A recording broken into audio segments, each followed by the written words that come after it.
candy. It was like a jawbreaker or something. What? Yeah. Who was Candy? Coffee flavored sucker. Jesus Christ. He turned Goku. Dude, it's been a long time since I've seen the Boo Saga. Literally, probably a decade. We are talking about Dragon Ball again. We did the 5 seconds. Nick, please just start. Yeah, Nick's got to start the show. Welcome to the 4Player Dragon Ball Z podcast. Yay! I'm just kidding. We're reformatting. Brad is so excited There's to talk nothing about. wrong with Krillin. He's the strongest human He in the grows world. hair and it's dumb. It's not that he grows hair. He stopped shaving his hair. Because he was training to be a monk, so he shaved his hair. No, but he's still stupid with hair. He does look pretty dumb with hair. Anyways, He fucks a robot. And has a kid. She was no longer a robot. They That doesn't make sense. That was the biggest fucking write-off in storytelling. Well, history. they wished for her. they wished for a vagina. Yeah, Let's be honest for a second. they were like- used a wish and a for a womb. vagina. So is their kid half robot? Yeah. Anyways, welcome to the 4Player podcast. This is episode 438. It is December 16th, 2015. My name is Nick Henderson. Brad Simons is to my right. Yes, I am. He's ready to talk about Dragon Ball Z for at least a good hour and a half, 2 hours. Am I right? I mean, the best moments are when Krillin steps up. I'm just saying. With his Destructo discs? Yes. Destructor Disc is a cool fucking attack. Yeah, but it never lands. No, it does. Sometimes Ever. you cut off He cut off Frieza's tail. Okay, sorry. Fuck you, Brad. Fuck you.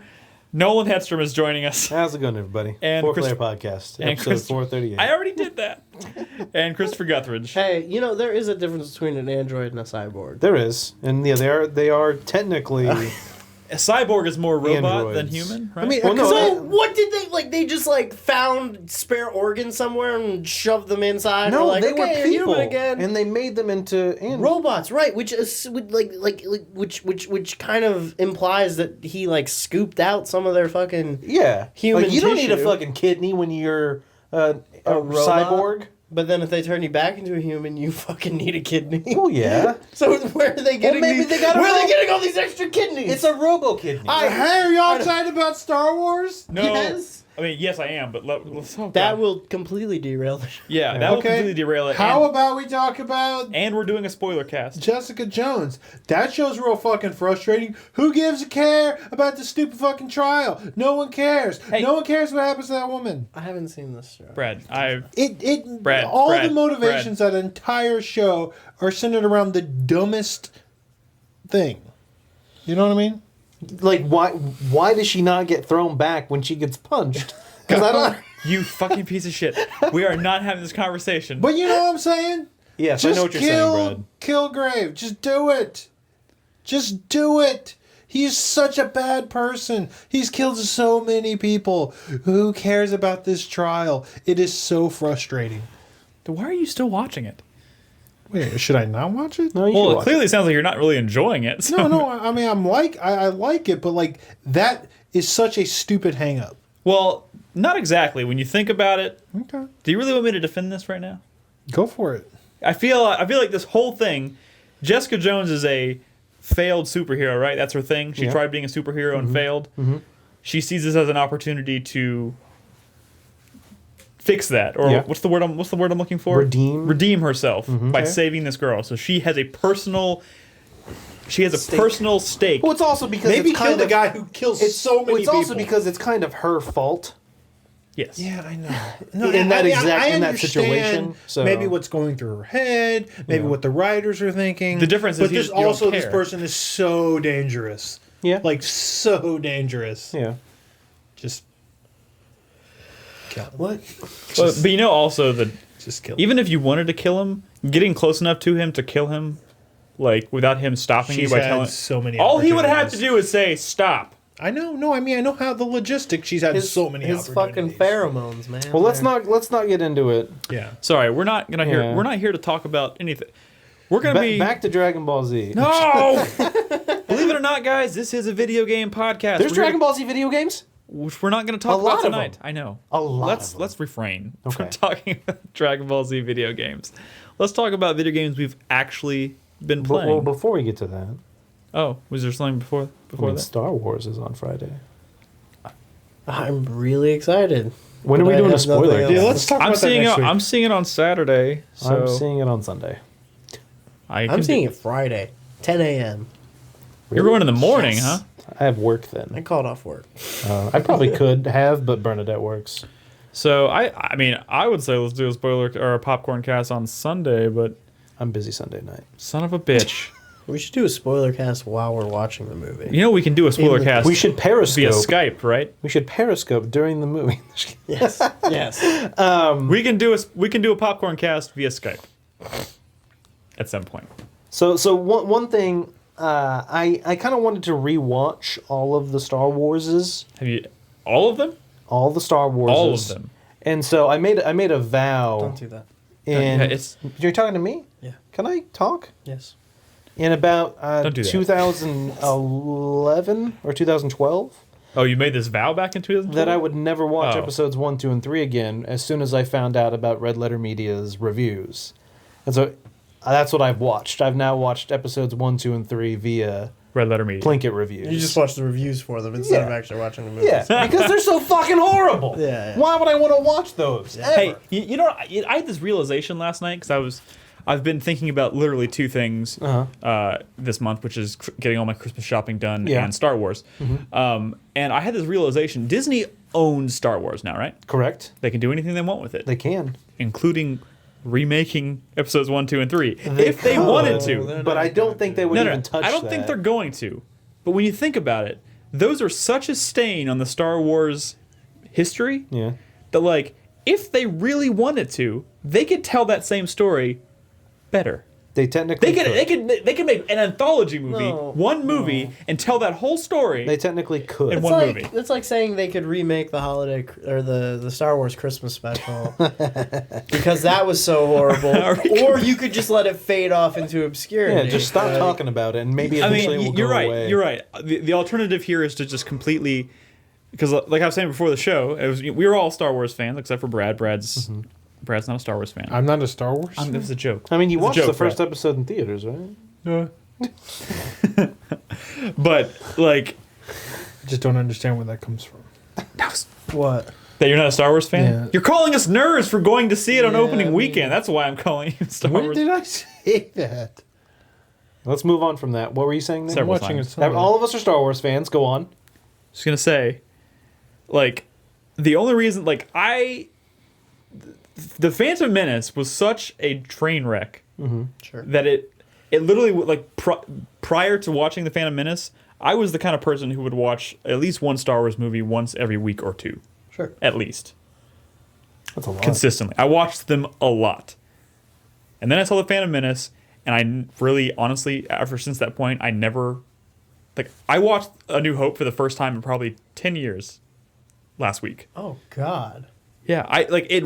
It had. Did you get chills at the binary sunset part? Still gets me every time. I watch that movie all the time. And when Luke goes and stands on the ridge in like the setting sun and they're playing the Force theme, like I get fucking chills. Fucking John Williams is a god among men. dude? He's good. doing the Force Awakens, man. That's so fucking exciting. So, in regards sorry, I'm to not crying. watching A New Hope, I just recently found out about Star Wars Despecialized. I had never heard of it before. Really? Yeah. I didn't. Yeah, you can like torrent it or some shit, right? And so, yeah, so this guy in the Czech Republic, he's like kind of the one who's like the lead of this movement, and it's essentially just because of the fact that everything since Star Wars came out in 1977 it's never been the original. Yeah. It's always been like shit added in.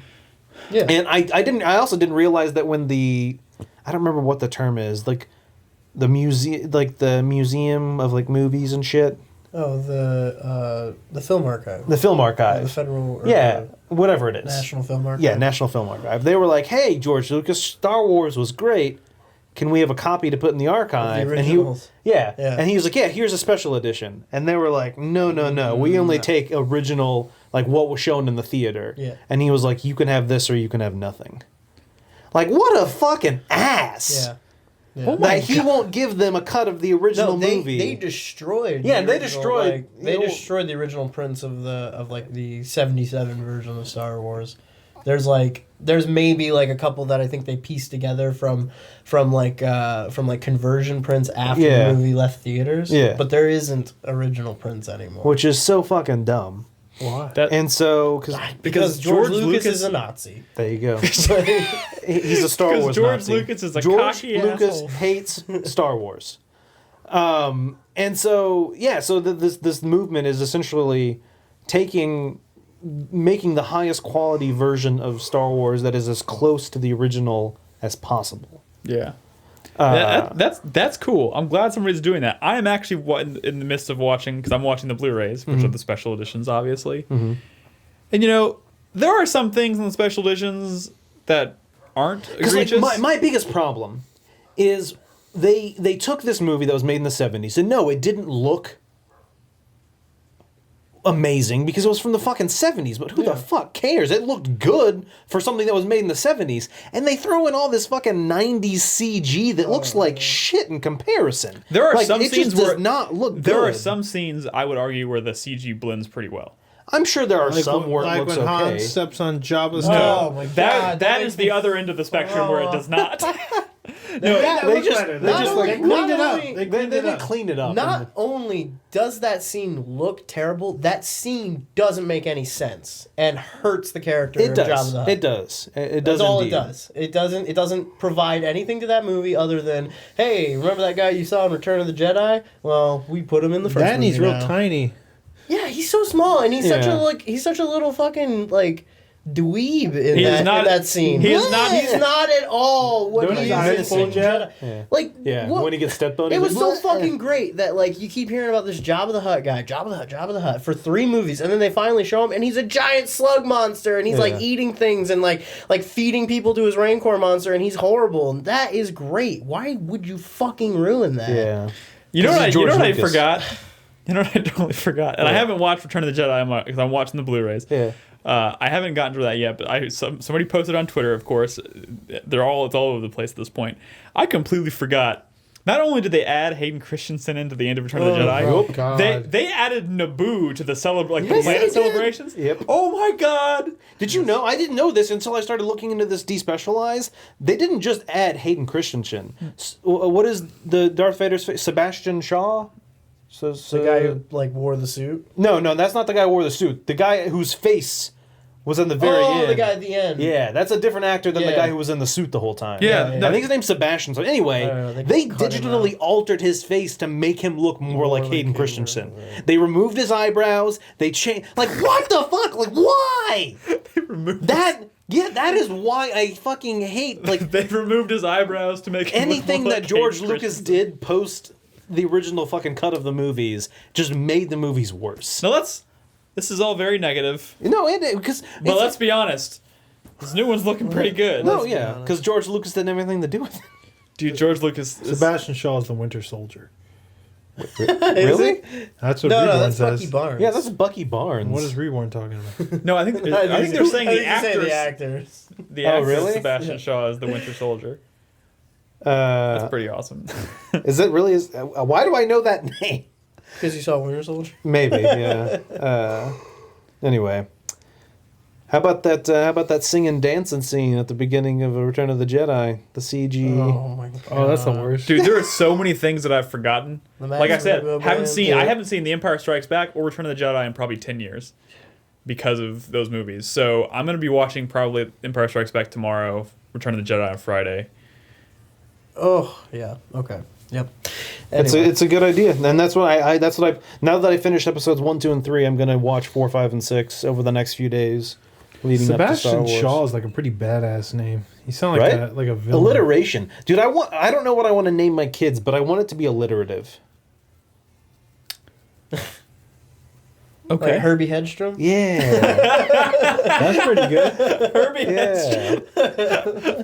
Oh man. Oh god. That'd be a good one. Now I'm gonna be sitting here the entire show trying to think of really nerdy names. You know what I'm that start saying? Like with I H. feel Yeah.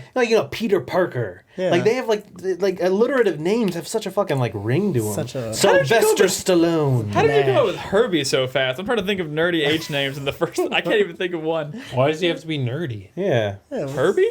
Everyone named Herbie. Why does he have to be? Why does it have to be a nerdy name? I mean, it's just it's not the most flattering name. Henry Harrison?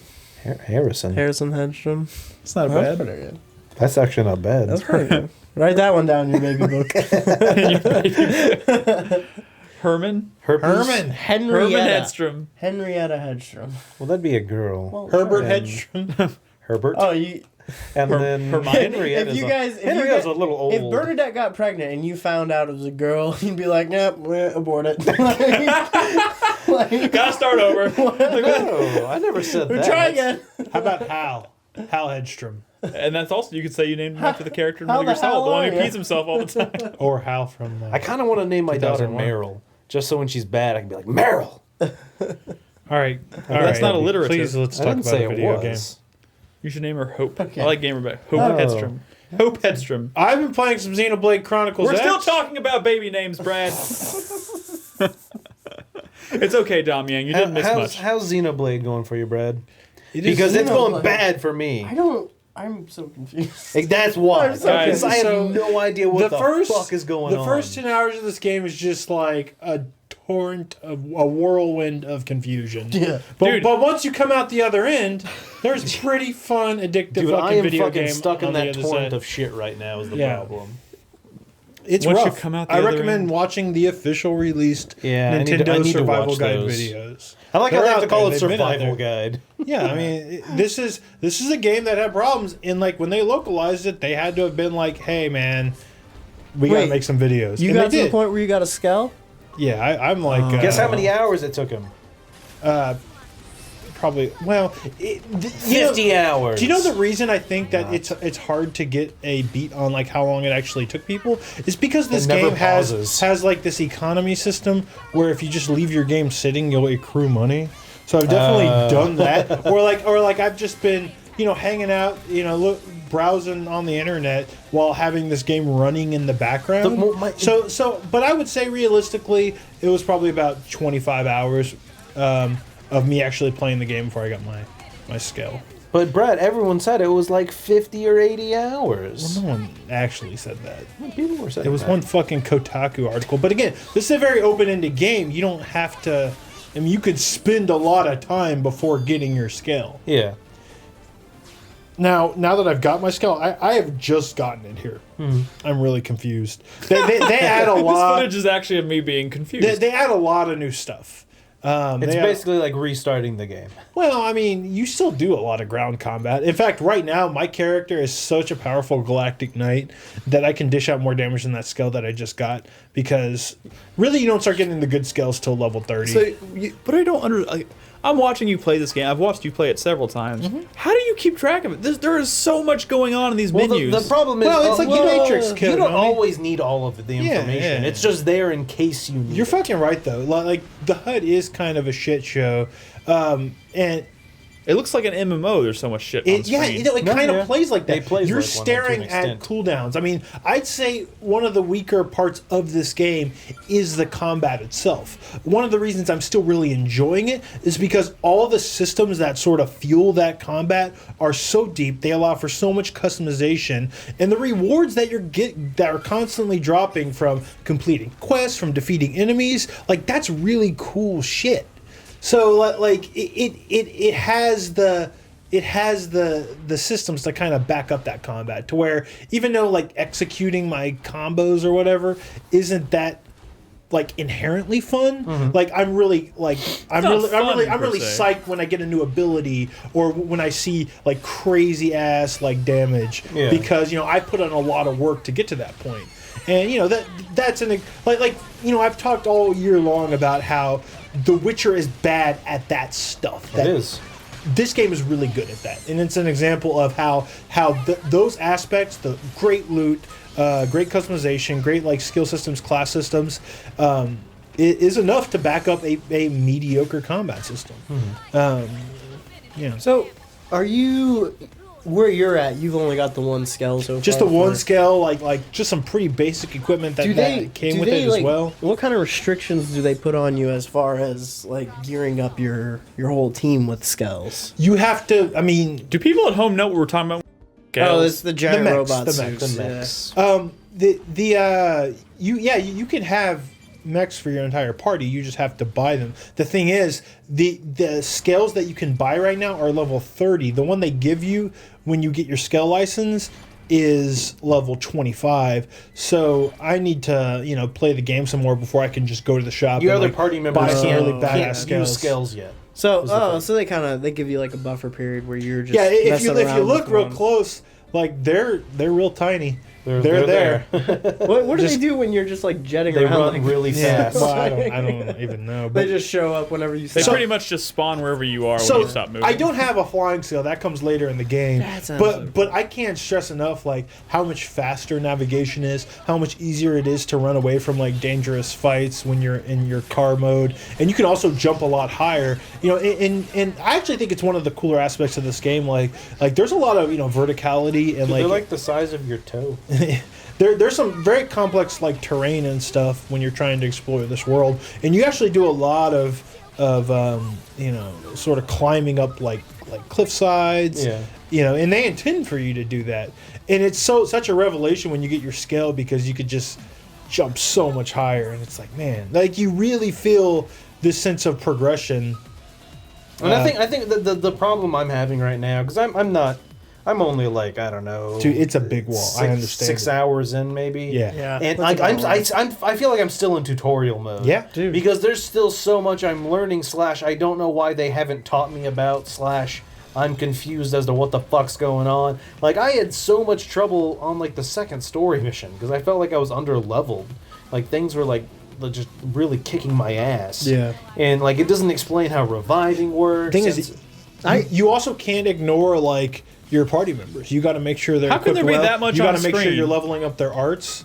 How could there be that much on screen yet they don't explain anything?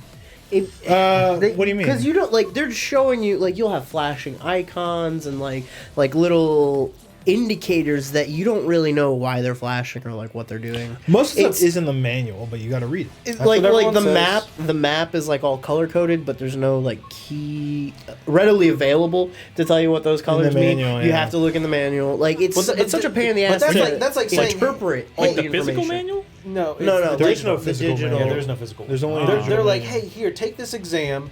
All the answers are in the textbook.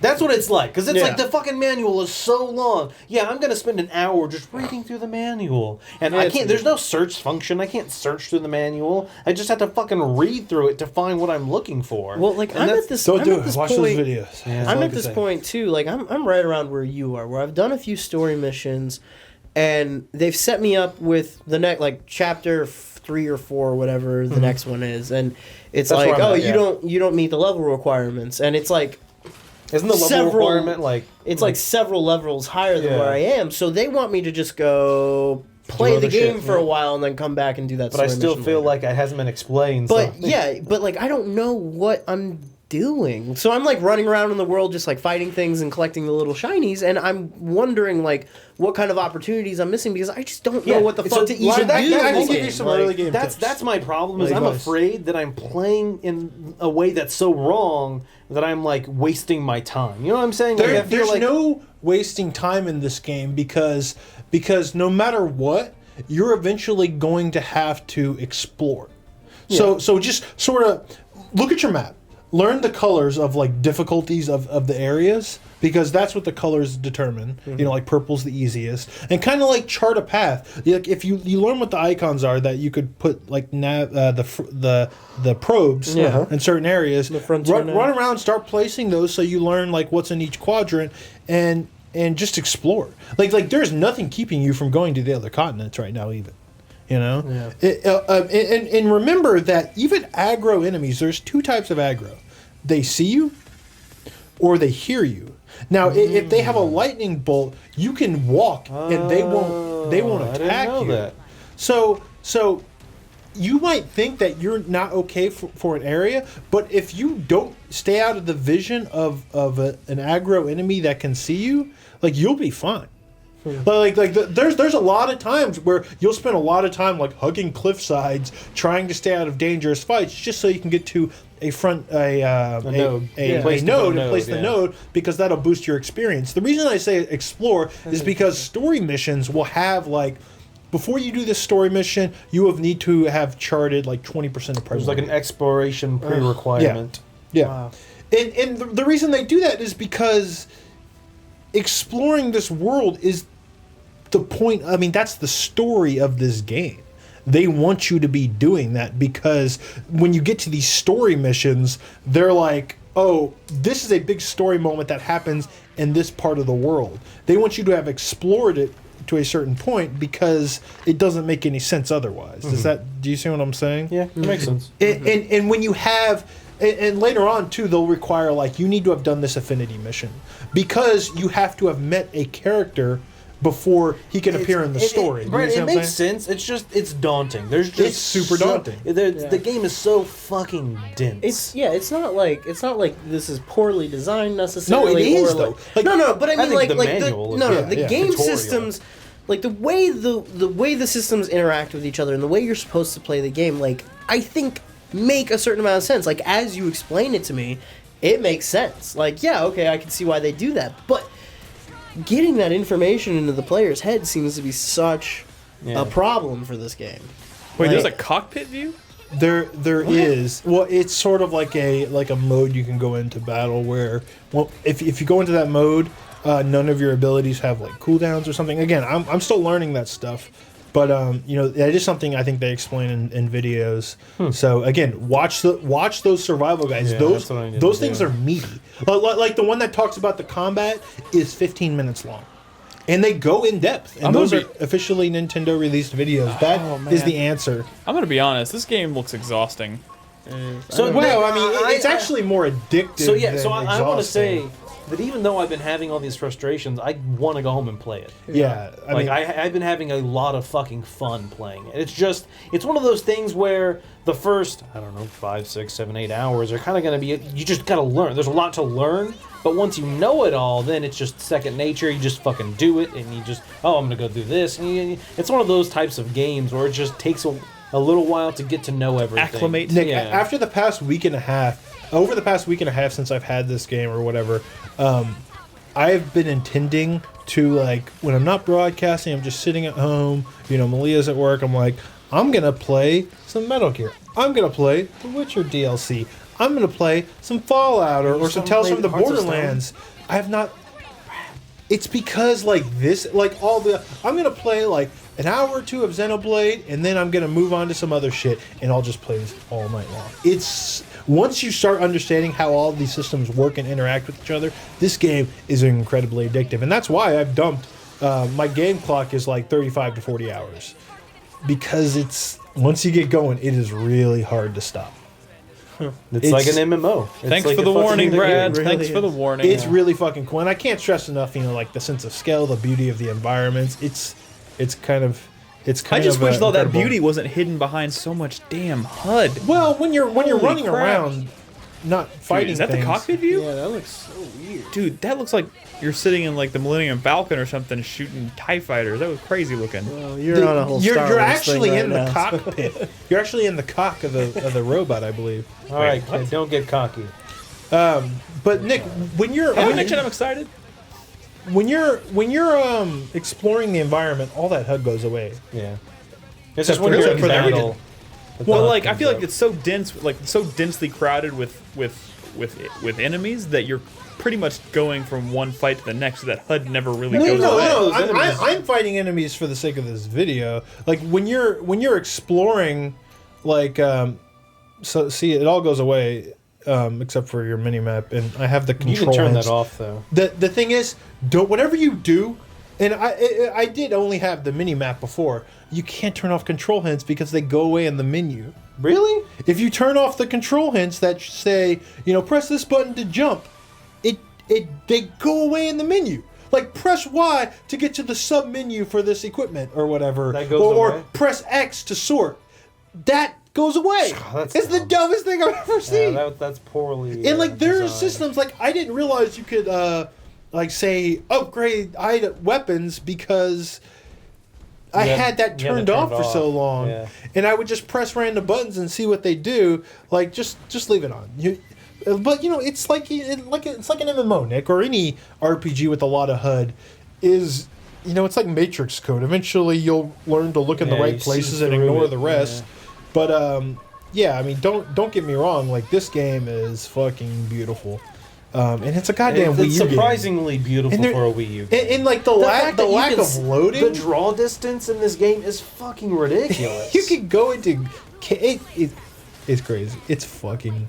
I don't like technologically speaking. I don't know how they did it. Yeah, I'm not even considering the fact that this is a Wii U game. it's very impressive.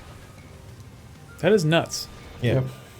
So, but you know, I'm gonna be playing more. I'm a little worried as to how over the next 2 weeks I'm gonna manage my time because Yeah. there are definitely some things I still really, really want to get done.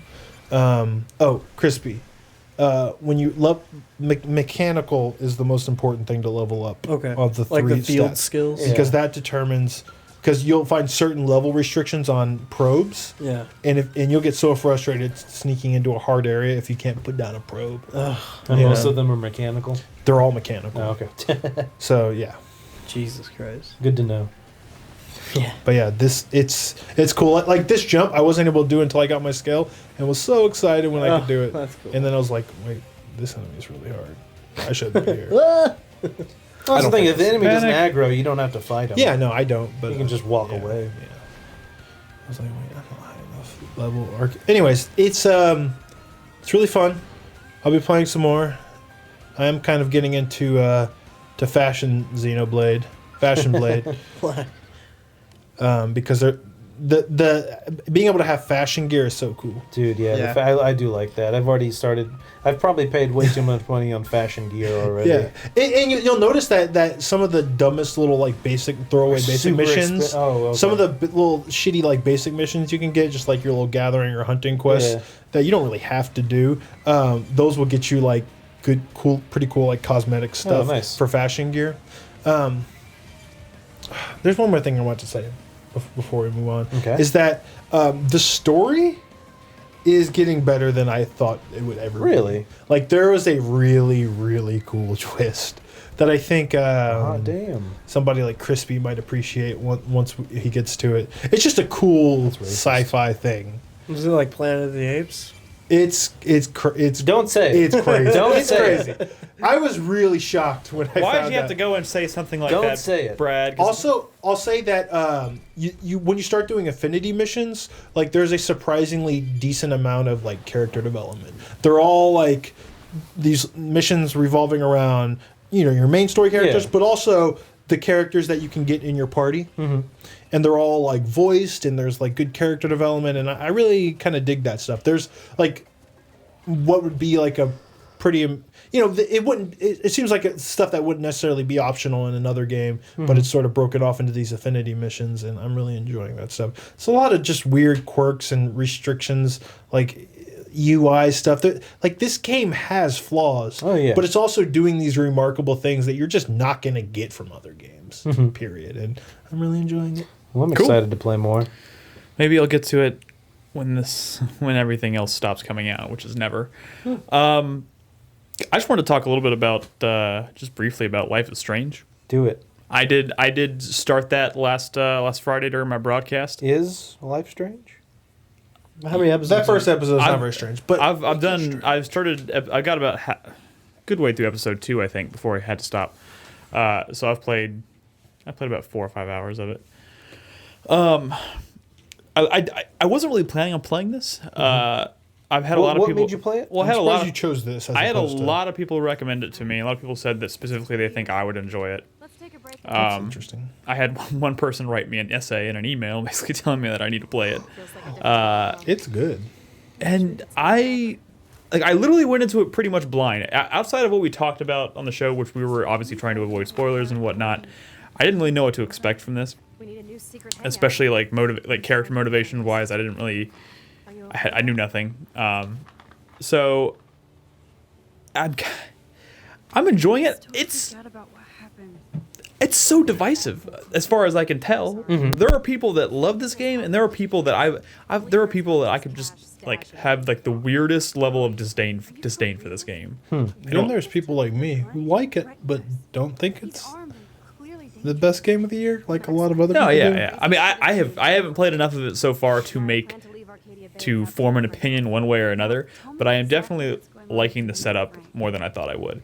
I think I think a lot of the awkwardness of the game comes from the fact that this suffers from one of those. This game suffers from that same thing that you always see, where it's like a group of adults trying to write stories about younger people. the and tasty plasma. There's a little bit of a disconnect there. Yeah. But like the delivery of those lines is pretty good. And they're French people. It's suffering from like David Cage game problems Sure, as well. sure. But that stuff gets better as it goes along a little bit. Yeah, I mean, I expected it to be worse than what it and what I've ended up getting was what I thought was a pretty interesting setup. The weirdest choice with this game has everybody here at least played the first episode? Yeah, I've played part of the first episode. So you've played at least the part where she had the power to rewind. Yes. This game, I think the pacing is really, really good, except for that really short, awkward moment where she discovers that she can rewind time, because it is rushed to high hell. Yeah. Holy crap! She like literally she like literally realizes while she's sitting in class that she can rewind time, and then like figures out how to use that power before the bell rings and the class is over. And I was like, it was just really jarring because She's like the rest of the episode I thought was paced pretty well, and it's just like they rushed through that. I mean, I guess they had a certain number of episodes they had to tell the story they wanted to tell, I guess, but I don't know. That part felt kind of messy, but I'm enjoying it so far. I like the characters. The two main characters are really good. They are pretty good. Their backstory is more interesting than I thought it would be, and like I honestly am. I knew nothing about this whole tornado thing, so I thought when they kind of revealed that Kind at of the Alan beginning, Wakey, huh? Tornado. It is a little Alan Wakey, but it's a weather feature system. thank you, Spins real fast. Yeah. Nolan. It spins. It's But usually it's- on high pressure and low pressure. God damn it, Nolan! I hate you. But I don't know. It's interesting. I'm getting to that. I think the last thing I did, I was in the diner, and she was like trying to get me to prove to her that I have these powers and whatnot. And I thought that was pretty good. We But, don't really have diners down here. We have a Waffle is this House. The footage I That's not a recorded? diner. Yes, it is, Brad. This is footage from Yeah. like when we talked about it for the first time. Because like when I go up like to New Jersey area to visit like Bernadette's family and stuff, they have like diners all over the place. So that's like the thing they do up there. Yeah, And I can't remember, where does this take place? Oregon. Yeah, there you go, up north. Like we don't have diners down here. They have diners up there Yeah. for sure. So, can anyone shine some light on like what with the people who hate this game, like why they hate this game? Because there are people who really hate this game. Really? Yeah. I feel like it focuses. Most of the complaints I've heard focus on that whole thing you're talking about with like the disconnect between adult writers writing stories for kids. You know, like people think, people feel like, oh, a kid doesn't talk like this, or it's overly like emotional, overly. I think a lot of people melodramatic because how like kids about like or like stories about like teenagers always have these like melodramatic. I feel like the hate kind of fell off because the people who didn't like it stop stopped playing it. it. After that first episode or halfway through that first episode. I feel like a lot of that, like, because in the first episode, it's really easy to get annoyed by these younger characters I've heard doing. episode 5 is kind of controversial in terms Yeah. of people either love it or hate it. I mean, the Okay, first well, episode that is. that explains it potentially, but I also feel like there's a certain number of people out there who may, especially like the first, like early on in the game, like you have these really young characters behaving like young people, making dumb decisions for seemingly no reason, and I think a lot of people forget that young people are dumb and they make dumb decisions. Yeah, they do. And so it's really easy as someone who's gotten past that phase in their life to look at it and be like, "Oh, these characters are so stupid," but it's like they're young and stupid. Yeah, but I mean I don't think people have a problem with that aspect. I don't know. I've seen a lot of vitriol, especially on Twitter, about this game in relation to characters being dumb and unlikable. I mean, we were just like people in chat are kind of saying the same stuff. Like, I'll admit that early on I kind of was turned off a little bit by its like I didn't say Souls people. like No, that's something wannabe else. like Oh, okay. hipstery vibe where it's like, oh, they're gonna play the cool like indie music now. Mm-hmm. And at that point, it's I like, like the soundtrack so far. Is that I weird? mean, the soundtrack's fine, but like, it wasn't just a song. It was like a moment that I felt like the game hadn't earned. yet, like a cool like hipster, like a indie movie moment. You know what I Yeah. mean? Like, oh, now she's walking through the hall and the song's playing, and you're thinking about life or some shit. I don't fucking know. It's like, stop it. I mean, you're not that cool yet. You haven't earned that respect. You haven't yet. you haven't earned the right to do Yeah. a sequence like this. The game is just It not thinks like too that. highly Like, that's of part. itself. But Yes, it thinks a little too highly of But itself. that's literally part of like the setup of like establishing, like It insists upon it itself. insists upon Is that what itself. you're saying? I mean, but like literally, that's like part of like setting up the tone of that whole like that sequence where she comes out of the classroom, puts the headphones in, and starts playing that indie music while she's walking down the hall. Like, You have to That earn was- that. Otherwise, you it have comes to out earn very that- cheesy. I mean, but like if they hadn't done that, that would have been super dry and boring. Like that whole sequence would have been. I felt like. I mean, that sequence existed for that moment. I mean, you I just think- wouldn't have done that. I think the difference between the people who like it and the people who hate it is the people who like it were all high.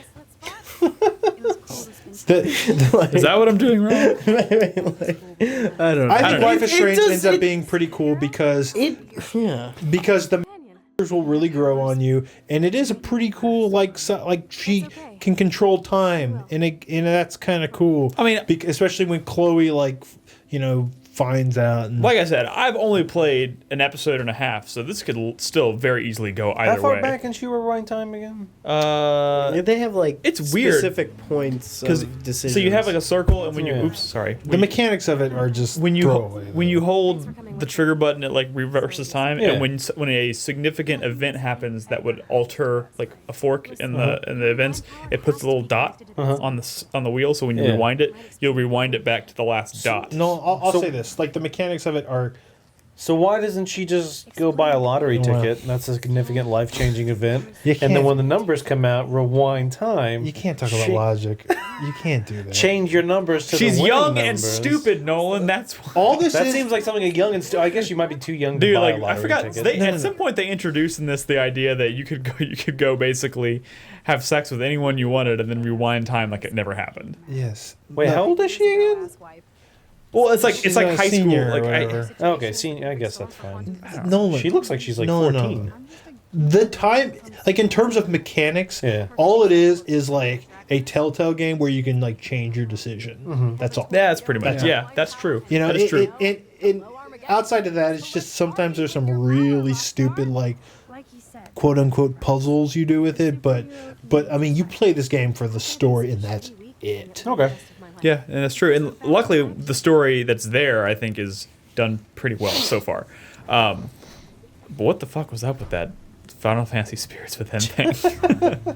It's Chai had to tell man. me to go back and check the TV because I completely, pretty dumb. I completely. No, the best quote is like when you go back to Chloe's room and she's like, "Turn on the music, let's thrash" or something. She says something so dumb, and before she starts dancing, I just She says You- like "let's you- rock" or something. I forgot. you get goosebumps, like kind of douche chills. You know what I mean? Like, Douche chills. ugh.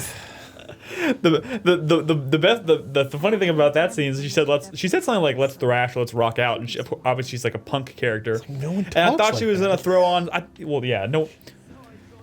But like I thought she was gonna throw on some like rock music. It ended up Yeah. being this like Hip fucking indie music? like hip indie like Lana Del Rey sounding shit, and I was like, wait, what is going on right now? It's over. It was weird. Yeah, it definitely wasn't rock music. You mean stupid shit. So definitely it does suffer a little bit. But did from you the- learn how to fly the drone in that first episode? For all of us to talk about. What? Oh, I guess you weren't talking to everybody. Let's See, move on. I thought I was exploring, and It doesn't apparently I matter. missed a Wait, you bunch of can you shit. can fly a drone and bomb the Middle East? What? What? What? It's just That's exactly what happens. nothing. Yeah, I don't know. I'm gonna play more of it on Friday. I think I'm just gonna be playing this on the feed. Well, you're not going to finish then, I don't Yeah. think. No photos. Unless you do some longer sessions, which maybe you should. Maybe well, I'm I need, surprised you didn't go with Tales I'll from the need Borderlands. something to distract me That's what I'm on doing. Friday. Me too. Speaking of controversial games, I also got to the first ending of Metal Gear. That's getting The weird. first ending. the game hasn't even started yet, pretty much. Stop it. Not in terms of length, in terms of story. Girth. Yeah, the girth is. Well, I know they give you a preview. It's just exactly. It's just now gotten girthy. I'm gonna preface this. Oh God. I was not on the podcast. Jack was sitting here when Brad talked did you about go back and Undertale. watch my I've not impressions? watched it. Okay. I only know your impressions from your Twitter feed. FYI, when on. I've talked about this game on the podcast, it's been positive. Okay. I only know your impressions from Twitter feed and what you've said offhand. It's a different. So I'm going to talk about this game, and I want you to shut your mouth for a little Sure, bit. I will. I can even go pee if you want. If you say anything, I'll punch you in the leg. I just Okay. want to get my feelings out, and then we can talk about it. Okay. Oh God, what game is this? Undertale. Oh, So this is the big game that, if y'all haven't heard, GameSpot does their yearly best game of all time, and Undertale has been beating games like Ocarina of Time. It was GameFAQs. Wait, Or, sorry, Game that's Facts, what sorry, you thank you. topic. That's what you topic. Oh, okay. Well, anyway, Undertale has taken the world by storm. Everybody in brace some yourselves. regards. Some of those beatings were savage too. Yeah. Like And so I started playing this game because it's the best game of all time. Well, I have to play it then. Sure. really? I do not feel the need to play this at all. And so I started playing. And so one thing I will say is the beginning's really fucking slow and boring. Like, I was literally falling asleep. Were you playing at night? Did you kill the cow mother? The first So hold on. So I just want to know because I know, feel like I know what you're saying. because everyone made me feel like I was the biggest piece of shit in the world for killing that cow. So that's the thing with this game, and I don't know if y'all talked about it in the last podcast, but you don't have to kill enemies in this game. You can spare them. You can tell them jokes. You can flirt with them. You can compliment them. You can do all this stuff. That's one of the things, and I think that's one of the reasons people like this game so much is because it is an RPG. It's an exploration game where combat is not the only way out. But the problem with that is you don't gain any experience. So if you're gonna not do combat, you kind of have to not do combat the whole game. Because if later on you try and start, you're fucked because you're fighting higher level enemies that do a lot of damage, and you can't. I mean, I guess you technically can still. It would just take a really long time. Like, it almost comes to the point where it's easier to not do combat later on. So I will say, and people probably won't like it, I'm doing a combat run. I'm killing everything. And so I know that's the big thing with this game is not necessarily the exploration. It is Doing it wrong, Nolan. yeah, it is the story. It is the talking with characters. It is the interactions with them. There is this humor to it. It's fucking like charming, and everyone's like, the Skeleton Brothers are goofy, and and the puzzles are actually pretty fun in the game too. And so so one thing, and I already forgot the name. Young Michelle Pfeiffer on Twitter. Apologize because what you're going to hear from me is not what you're going to like. This is not the best fucking game in the world. By far. I do not know why people are claiming this game to be fucking the Jesus of video games. Dude, I feel like this whole this beating Ocarina of Time and all the other games is almost kind of like the internet's latest. We'll talk about that. obsession. That's a news topic. Yeah. Sorry. So I don't understand. It's like the dress, guys. Because while the game is great, I will say it is a great game, it is not a fucking 100 out of 10. It has so many flaws. One of my this guy, what is this guy's name? I forget. Yeah, Ares. What is this guy's name? The fucking Dr. Goofy guy who's updated Alpheus, something like that. The most fucking annoying character. Because when I'm playing a game like this, or what I think a game like this is, Alphys, I don't know how to pronounce his name. We'll know what you're talking about now. Boner, how am I playing the game wrong? You can't tell me I'm playing the game wrong. He's trolling you. I know, but that's what people are going to say, and I'm sure he is trolling, but people are going to tell me I'm playing the game wrong. How am I playing the game wrong where every 2 steps this guy stops my progress to come up and pop up and call me and be like, blah, blah, blah, blah, blah, says something. Alpheus? Yeah, all the fucking time. Watch this footage, every 2 fucking seconds. That's supposed to be funny. I realize it's supposed to be funny, and you know what? At first it is. But then it keeps going and going and he will come. And It doesn't know the joke's over yet. I loved it when he was kind of being a little like, I'm nervous and and all this. It was fucking charming, but then it didn't stop. And it kept going. And it's like, where I'm at the game, it's still going. Like, he's still like, will pop up every fucking couple of seconds and tell me something. And it's really frustrating. And like I said, I understand where they're coming from and what they're trying to do, but they aren't succeeding in my opinion. Like, it's just making me more frustrated. Like, some of these sequences are a lot of fun. Like, I think every time you fight something, the way they attack is different. How their attacks come in, you know. I think I don't know if I've shown any of this footage when you're fighting something, but you know, it gives you a little box and you have a heart in it, and stuff flies in. But you know, at the first, it's very simple. It's just like flying objects. But then all of a sudden, it becomes like at one point, I think maybe even in this footage later on, it's like it becomes like on rails. Like when I'm fighting it, the heart is stuck. Yeah, I have 3 choices I can be on, and I have to move them to it. And like it is very creative and innovative. And I think it works really well. It's just I don't know why people are saying this is the best game in the world. I'm pretty sure that's the. I think. And so I will say I haven't beaten it. I'm pretty sure it's not for real. No. You don't know, Nick. You have not been on the internet. I see the word Undertale and I fall asleep. Yeah, Dude, I feel like there are people out there who are really there taken is. with this game, but there's so many more people who just think it's really funny. Like, this is the new meme. Undertale's the best game ever, and it's just like trolls driving the whole thing. Like, I just want to say, I understand where people are coming from. Yes, this is a very innovative game. The fact that there are like hundreds of different endings based on how you play it. Like, you can just like the fucking cow mother at the beginning. I can't remember her name. The one that Crispy slaughtered. Yeah, I killed her too. I didn't know. So my problem is all I heard was this great. Go play it. I went and played it, and I don't think they explained the fact that you can show mercy well enough. I don't think they explained that well enough, and I didn't realize. You know what sucks for me? What's that? Is I let her live. Mm-hmm. I let everybody live. I'm still level 1. I killed one like frog at the very beginning of the game, but before I knew what was going on, and I was locked out of the ending where you don't kill anything. Yeah. And so that was another reason this game isn't the greatest fucking game of all time, is you need to do a lot of research before you play it. They want you to play it over. They want you to replay it. Yeah, I understand. They want you to replay it.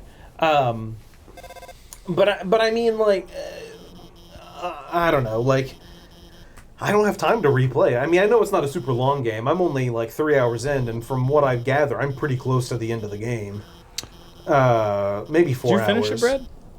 Well, I'm stuck on, like, if not the final boss, like the penultimate boss. The thing is, like, and you'll see this as you get closer to the end of the game. I don't know. It might be different for you because you're doing a combat run. Yeah. But when you're doing a pacifist run, which I'm mostly doing, I killed one fucking frog. I'm still level 1 though. You have to like dodging shit is everything. Yeah. I mean, I guess that's always important. No, but the thing is, important. I have very few hit points. And, like, the bosses towards the end of this game get really difficult. And I'm just stuck on the boss that I'm on. I'm like, this lady just was talking about, like, a spider fucking bake sale. Yeah. I didn't check the second item on the table. I only checked one, and I couldn't buy it. And so I move on. And then, like, here in a minute, she's going to get mad because I didn't buy anything from her. Like... It's like, should I have fucking checked the I didn't realize. Yeah, I don't know. It's kind of like a silly thing in this game. But like I said, I understand. But have you seen how much this guy has fucking popped up and talked to me? Mm-hmm. It's like every fucking second. That's the thing. They drive the joke. And yeah, that's what I'm saying. I think the game could be better than it is. Like there's so many things. You know, the fucking the skeletons and their fucking punny bone jokes. On some papyrus. Yeah, they're fucking hilarious. Mm. But I mean, like, it just at some points it just goes way too far. What? Oh, that's a girl. That Alpheus? Alpheus is a girl? I had no idea. This game, a lot of the characters are a little like, I don't know what the main character is. They're a little androgynous. Not like, gendered. I don't know if they don't specify it necessarily. So sorry, it's a girl. My B. I thought it was a guy. Like, these are cool. Like, the puzzles in this game are really cool. But they're so, like, just like, they're one-offs. But they're out of place. Yeah, like, it just, like, you do this puzzle in this segment and that's it. Like, you never really, in this kind of section, you do a few of these puzzles and then you never do them again. Yeah. And so I don't know. I kind of wish this game had more puzzles and stuff. Because some of the puzzles are really good. Like this Yeah. one, I don't know if this is one of the ones like stumped me for a while. It might be this one. You just shoot. Huh? I think you could just shoot. No, because I only have one bullet. Oh. And so I have to have a clear opening. Yeah. In the earlier ones, you had two, and so yeah, you could shoot through one of the blocks. But so I mean, like I said, I haven't finished the game. I still have a little bit left, and I've enjoyed what I've played. Yeah. Can I say this? Mm-hmm. And it's no fault of yours because you're right. Like the game does not tell you should play it a certain way. In fact, on the Steam page it says, the game where you don't have to kill anything, but it doesn't say don't kill anything. I mean, that's just another type of story that you're doing. Yeah. But there's a lot more to, I think, especially the shoot 'em up elements of the combat system if you are playing a pacifist run. Like there's a lot of weird little interesting things that, like, there's a lot of twists on the defense mechanisms of the combat when you're playing the pacifist run, because you're not just straight up attacking, and I think that stuff can be really clever. I know in a way that maybe you don't get to see. I have done some of that. Okay. Because it wasn't, like I said, at the beginning I was just killing things, and then I realized, oh, you don't have to. I understand. Like they mention in passing almost that you can show a creature mercy and not kill it. Well, if you were playing on the feed like I was, chat would have fucking, like what happened to Crispy, just jumped down your throat. And so I didn't realize. The cow. And so since I've done that, I have a couple of times shown mercy to them. Yeah, I've complimented. I have not seen all of the charm that exists in this game because I haven't been, and because I just decided, you know what, fuck it, it's probably going to be easier for me to just kill things now since I already started. Yeah. Might as well. I don't know if there's a difference in between killing one thing and killing all of them. There is, I think. Okay, well, I've killed plenty now. There's no point in stopping. Probably. So I'm just going to keep killing them. Maybe if you stop killing things, it'll eventually forget that you ever killed anything, and then it will think you're doing a pacifist run. It'll forgive you. I Maybe you can cleanse yourself with enough blood. Yeah, for some reason I don't think that is the case. Yeah, probably not. This whole game seems, it's clever. There's some cool ideas. I think that people who fell in love with it like connected on like an emotional level, which I still have not seen the ending to this game. And when I was playing it recently, I gave an example of like, listen, I understand that I haven't finished this game, and my thoughts on it might change dramatically based on me having once I experienced the ending. I give an example of like Brothers: A Tale of Two Sons was a game that I enjoyed, but I thought was like this kind of cool little puzzly thing with some interesting mechanics, until like the ending of the game, and I realized like the whole game was designed around like you having this one moment, and it was kind of like this emotional punchline that without that it probably would have made the game feel a lot more slight than I think it did. And I actually really appreciated, I mean, it changed my opinion of the game in a pretty dramatic way based on the last 15 minutes of the game. So it could still happen with this. I don't know. I have no idea what happens at the end of this game, but people are really responding to this game in a way I've not seen before. And we'll get to it in the news, but Nick, it is not trolls that are like, this game is like a multi-million seller, I think, at this point. Like, it is crazy successful. But that doesn't mean it can't be driven by the internet's desire to the GameFAQs thing is a trolls. different issue, possibly. I don't know. We'll see. We'll talk about it. We'll talk about it in the news. We'll come back to it. Hey, Chris, are you gonna finish this thing? Yeah, I mean, I'm close to the end. Yeah. I can probably. That's from where I'm at in the game. That's close. 2 sessions. That's 2 game sessions. Yeah. I can probably play one more and wrap it up. Yeah. Crispy? Yeah. You're looking like you're about to say something. No, I'm just taking in this whole Undertale thing. I do really want to finish it by the end of the year, but I am so genuinely confused. Like, just about start, the whole just situation. start over. Yeah, You're worried about your. I'm probably not going to do that. Save the cow. So I think it's really. I mean, is it really worth it to play this game to like have kill no everything. kills? Kill everything. don't Anytime know. someone asks if you want to be their friend, say no. I think it's kind of significant. And then kill them. I think it's kind of significant that like the very first thing I did in the game was murder this like mother figure, but then I like was really nice the rest of the game. I mean, I think it's one of those things where it seems like people are responding because they can almost like relate in a sense. There's this whole like kind of fucking shy, nervous, like all the characters in this game are very. Besides like what is the short Carlos Skeleton? Sans. Carlos Skeleton? He is fucking Carlos. Yeah. That is Carlos. Yeah, he's pretty Carlos. Besides Sans and Papyrus, like they're the only like fucking. I mean, Papyrus even he's a little kind of shy, and like as soon as you kind of befriend him, he's like, "Oh, do you like my shirt?" and all that shit. Yeah. And like it seems like I don't want to say Twee. there are. Oh yeah, tweet. There are people on the internet who use Tumblr. No, this is a Tumblr game. Like this is straight up. They're very. That's like they. I'm trying not to be rude to people. I think we all know what you're saying. No, I'm sorry. I'm trying not to be rude. I'd like you to spell it out. But I think there's a group of people who live a lot of their life on the internet. I spend a lot of my time on the internet, but when I was in high school, I spent a lot of my time on the internet. Porn. No, like, you remember when chat rooms got really big? Yeah. Dude, I would just fucking chat with, oh, you're in Oregon? What's it like in Oregon? You know what I'm saying? Like, What's the porn like in Oregon? Do they have boobs there? that was good. So I spent a lot of my time on the internet. And it seems like this game is almost geared towards those people who are antisocial. And this game seems like it's geared towards antisocial people who, like it's a very feelsy game. I'm glad you abandoned that attempt to Hey, not, I'm an antisocial to not person, and this offend game is anybody. not connecting with me on an emotional level. I don't know. I'm trying to figure out why so many fucking people think this game is the best thing in the fucking world. See, I'm still searching for that, but I've not finished it, so I don't know. I'm gonna laugh Once my ass. again- I'm gonna laugh my ass off when it's Nolan's Game of the Year on his top 10. Once again, a little negativity out of me. I'm enjoying the game. There's been a few frustrating moments. I think I died once in combat. Alpheus is kind of fucking annoying. The puzzles are great. Some of the characters are fucking great. The fucking there's like a snowman and you have to carry around his body. The music is great. The music is fantastic. So I mean I am enjoying the game and I am gonna finish it. I guarantee you it's not gonna be my number one game of all time. But maybe of the year. I don't know. The fact that it was even like a potential choice for the GameFAQs poll, we'll get to it. All right, we'll get to that. Crispy. Decades. What would Crispy. this debate? No, we don't even need to go there. No, What's up?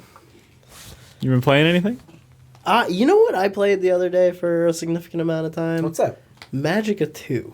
What, really? What? Yeah. Me and That my game roommate. didn't come out this year, did it?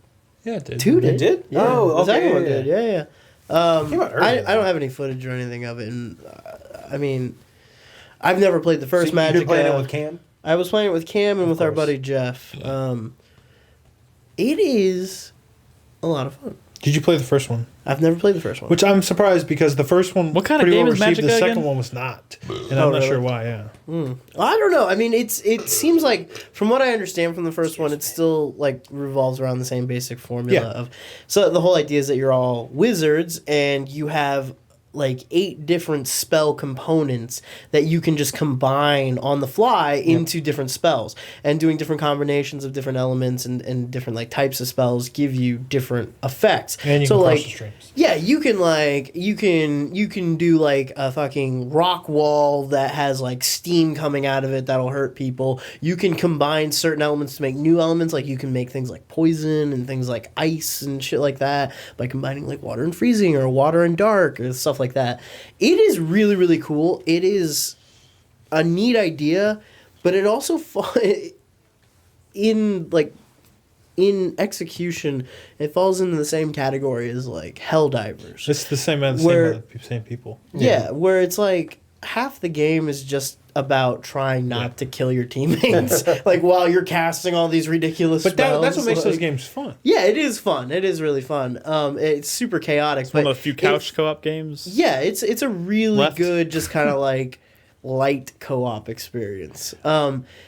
I think more Because you're like struggling against your teammates as you are against the game itself. I think more games need to be like that. I think back to like Left 4 Dead, and the original Left 4 Dead, or even the second game, and and there was friendly fire, and kind of like, do we need to block this doorway? But you need to fucking crouch, because get out of the way. That made it more exciting. That's one of the reasons I loved Legend of Dungeon. Yeah, because that was a fucking couch. You didn't play that? No, but I mean, I remember I've seen you play it because we played that a lot. Like Crispy and Nick and myself, we would just hang out and play it a little bit, and it was. Yeah, it was. You would kill each other, dude, and being a roguelike, that was like super frustrating. Yeah, this is less. But it was a lot of fun. But it's the same kind of thing with like Helldivers, which I fucking love Helldivers, by the way. Yeah, that was really fun. I was looking for somebody to play that with. And, it was pretty cheap. It's so great. Like you have those moments where you're being surrounded on all sides by really powerful enemies, and like you're having to throw out a lot of different spells to deal with it.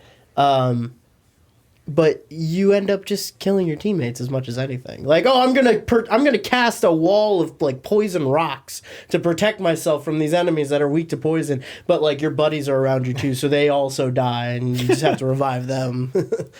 I don't know. It's fun. It's a really cool concept. The execution, I guess, is basic. Like it's a really shallow experience. I feel like It's not something that I think I'm going to be playing 5 years from now.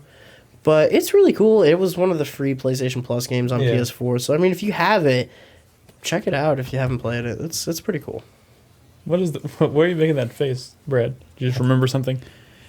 Hey, real quick, this is unrelated, but so I'm looking at the graphic that Chris Davis made for this episode. What is the game on the right? Steamworld Heist. Steamworld Heist. Oh, we haven't talked about that yet. No, we haven't. Thank you. Well, there's my transition. Should we take a break? Yeah, we should take a break. We should take a break. All right, we're going to take a break. We're going to come back. When we come back, we'll talk about Steamworld Heist, and we'll get into the news. There's some big Hideo Kojima news thing. This is creepy. Oh, there is. Brad, why are you getting so close to me? We'll be back in just a second. We'll talk about all that stuff and Steamworld Heist. Everybody shut up, because this is the bump spot. Hello, Brad. Oh, hi. Welcome. Welcome to the bump spot. I'm here. You are. I'm shuffling papers. No, you're just twisting the cap on your soda. You want to start off, Brad? Yes, I would like to start off. This is a plea to people.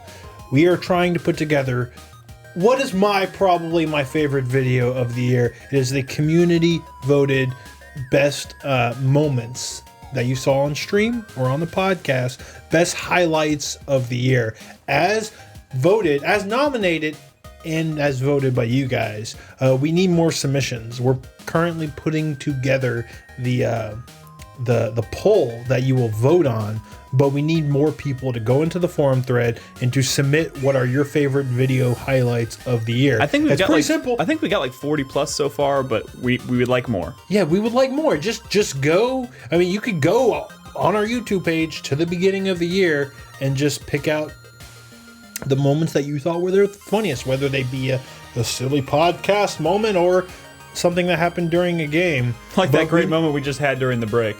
Exactly. But we need more people submitting. Really, we really do. So hit up that thread and please submit, because that poll's going to be going live soon. And once it goes live, we're not going to be adding funny clips just because y'all remembered one or something. You know what I mean? If you happen to be listening to this podcast on the go, or if you're watching the YouTube video on our YouTube channel, you can find the link to said forum thread down below. Once we get that up, we're going to get the poll up so you guys can vote. And that poll, along with our community voted top 10 poll, which allows you guys to vote on your 10 favorite games of 2015. We're going to have two polls, one for that video, one for the community highlight video. You'll be able to vote on those up until, I believe, December 24th. So Christmas Eve, you'll be able to vote. And we'll put together both of those videos for you guys. And we love doing those. They're always fun to watch. So we're looking forward to doing that. We just need to get a few more submissions for the highlight video. So please take a moment. Let us know. Don't assume that a clip that you thought was really funny is there. Go submit it. Go now. Only so many people have submitted. They're fun videos, guys. They're fun videos. Also, last thing we want to bring up this week, we are this close to launching the 4Player store. For starters, we're going to launch with 3 t-shirt designs, and we're planning to launch hopefully by this time next week All we got to do is we're trying to get some samples of the shirt so we can verify the quality and all that stuff, and then we're just pretty much gonna let it free into the wild so you guys can order away. But so I would say this time next week we should have a store up, so look for that. You'll also be able to find a link to that on our social media and on our website as soon as that's available. So keep your eyes peeled. Is there anything else you would like to cover, Brad? I mean, I think that's going to be it. Just to let you know, we are going to be live on Christmas Eve and Christmas Day with something on the feed. So don't forget us during the holidays. Maybe your cousin wants to check out 4Player Podcast, your young siblings. We welcome all audiences. Just warn them ahead of time. I've had this awkward moment, with family before where, my nephew wants to check out what Brad does for fun and saw some words that he's not seen before. That happens. So, but please show your families this holiday. All right. Well, do you really want to... I think Chris Davis would like me to mention that we are planning on maybe, streaming the podcast next week via, I think, Mixler. Is that what we had talked about using? Oh, we're thinking about it because a lot of people are going to be driving on the 23rd. A lot of people are going to be driving. So we're thinking about streaming out the audio live on Mixler, which anybody should be able to listen if they have even a decent data connection on their phones. So look forward to more info for that on our Twitter account. And I hope we can figure out how to do that. So, anyways, we're going to go ahead and get back to the podcast. Thanks for listening. This has been The Bump Spot. Brad, Bump out. That's your key. Thank you. Hey, guys. Welcome back to the podcast. I missed us. Yeah. So, Nolan. What's up? You played a game? I've been playing it too. Brad's played it a little bit. All right. I've been tell us more about than a little bit. Tell us about Steamworld Heist. Like 3 hours. So I think I'm like 10 hours in. Really? Yeah. This game didn't... You're right, though. It didn't seem like it was going to be that long. The biggest fear I had when I was playing this game is it seems like it's short. Like, when you're playing it, you're like, wait, this is it? And then a new area opens up. Yeah. And then at the end of the area, there's like a boss fight. And I'm like, oh, this is it. And then a new area opens up. I'm like, oh, it keeps going, which is good. It's just, it doesn't seem like it's going to keep going. It seems like it's going to end. Well, I guess we explain what it is and then we'll... Yeah, so Steamworld Heist, if it's the second successful game from Image and Form. Their other one was Steamworld Dig. Yes. Which I remember you also being addicted to. I love that game. Pocket Punch. Yep. And so, Steamworld Heist, you are a band of space robot pirates. Of course. Straight out of Chuck E. Cheese. Yep. And you're running around the world. So, like, the world's, like, have kind of, like, been blown up. Like exploded. Sure, kind of, yeah. And so everyone's floating in space. The Earth literally blew up. Yeah, the Earth blew up. And so, like, the what do they call it? I forget the term for them. I don't know. Like the space police kind of military group attempted to try and like restore order, but then they've kind of become militaristic, and obviously they don't like you because you're a fucking pirate. Yeah. And so your goal in this game is to kind of go around and do piratey things. You steal a lot of water because everything is steam powered, so you need water to power, and water is obviously valuable in space. Yeah. And so one of the is Crispy over there giggling because of science?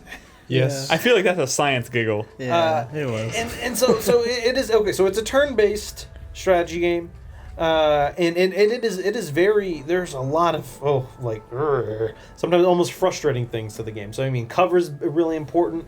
Not every room you enter is like a flat room. There's a lot of different levels, and so enemies or yourself will sometimes try to position yourself to where it's more advantageous for you to be like above the enemy. Like, well, I guess you should mention, and I think one of the more unique aspects of this game is it's side scrolling. Yes, it's kind of like a side scrolling XCOM. Yes, that's a good way to describe it. Because when you say like strategy game like this, most people are probably picturing in their minds like a top down, like almost Steamworld Dig. Yeah, I mean Steamworld Dig, codename Steam. Yeah, or or like a Final Fantasy Tactics or something. But no, yeah. So yes, it is side scrolling, and it's a lot of fun. The problem is I just got to an area with a whole new enemy type, and I fucking hate them. because they don't move around the world; they teleport, and they can teleport wherever the fuck they want. Oh, that's fun. And so the one of the big things in this game is cover. So there's partial cover, there's full cover. There are objects in the world that are flat on the ground, but then if you come up to them, they'll prop up and become cover. And so when the enemy can fucking like just teleport, it like you almost want to just have your back against a wall. Like the game is a lot of fun. And, I have a question. I might have a couple questions for you as we're talking here because I'm still pretty early in the game.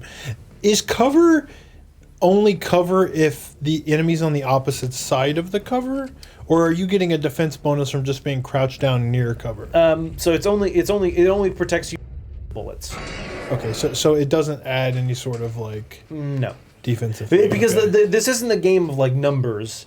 it's the physical It's bullet physical hitting you. bullets. And so there's an enemy type later. He's like a general. He never misses a shot. Like because you can ricochet bullets in this Yeah. game. There's certain games will have sights on them, and you can ricochet the bullet Yeah, and which bounce is off a wall cool. or something like that. But there's an enemy later on that no matter what, he will always hit, and his hits do a crippling effect. There are certain. One of the cool things about this game is there's so many different guns that have so many different properties. There's shotguns that have scatter shots. I found a shotgun that the bullets penetrate cover, which is fucking great. I've been using it even though I got a more powerful shotgun, because if an enemy's behind cover, it doesn't fucking matter. He's going to get hit anyway. Yeah. Because the problem is with a shotgun and an enemy behind cover, most of the bullets aren't going to hit him unless you're like above or behind him. But when you can shoot through the cover, it's really helpful.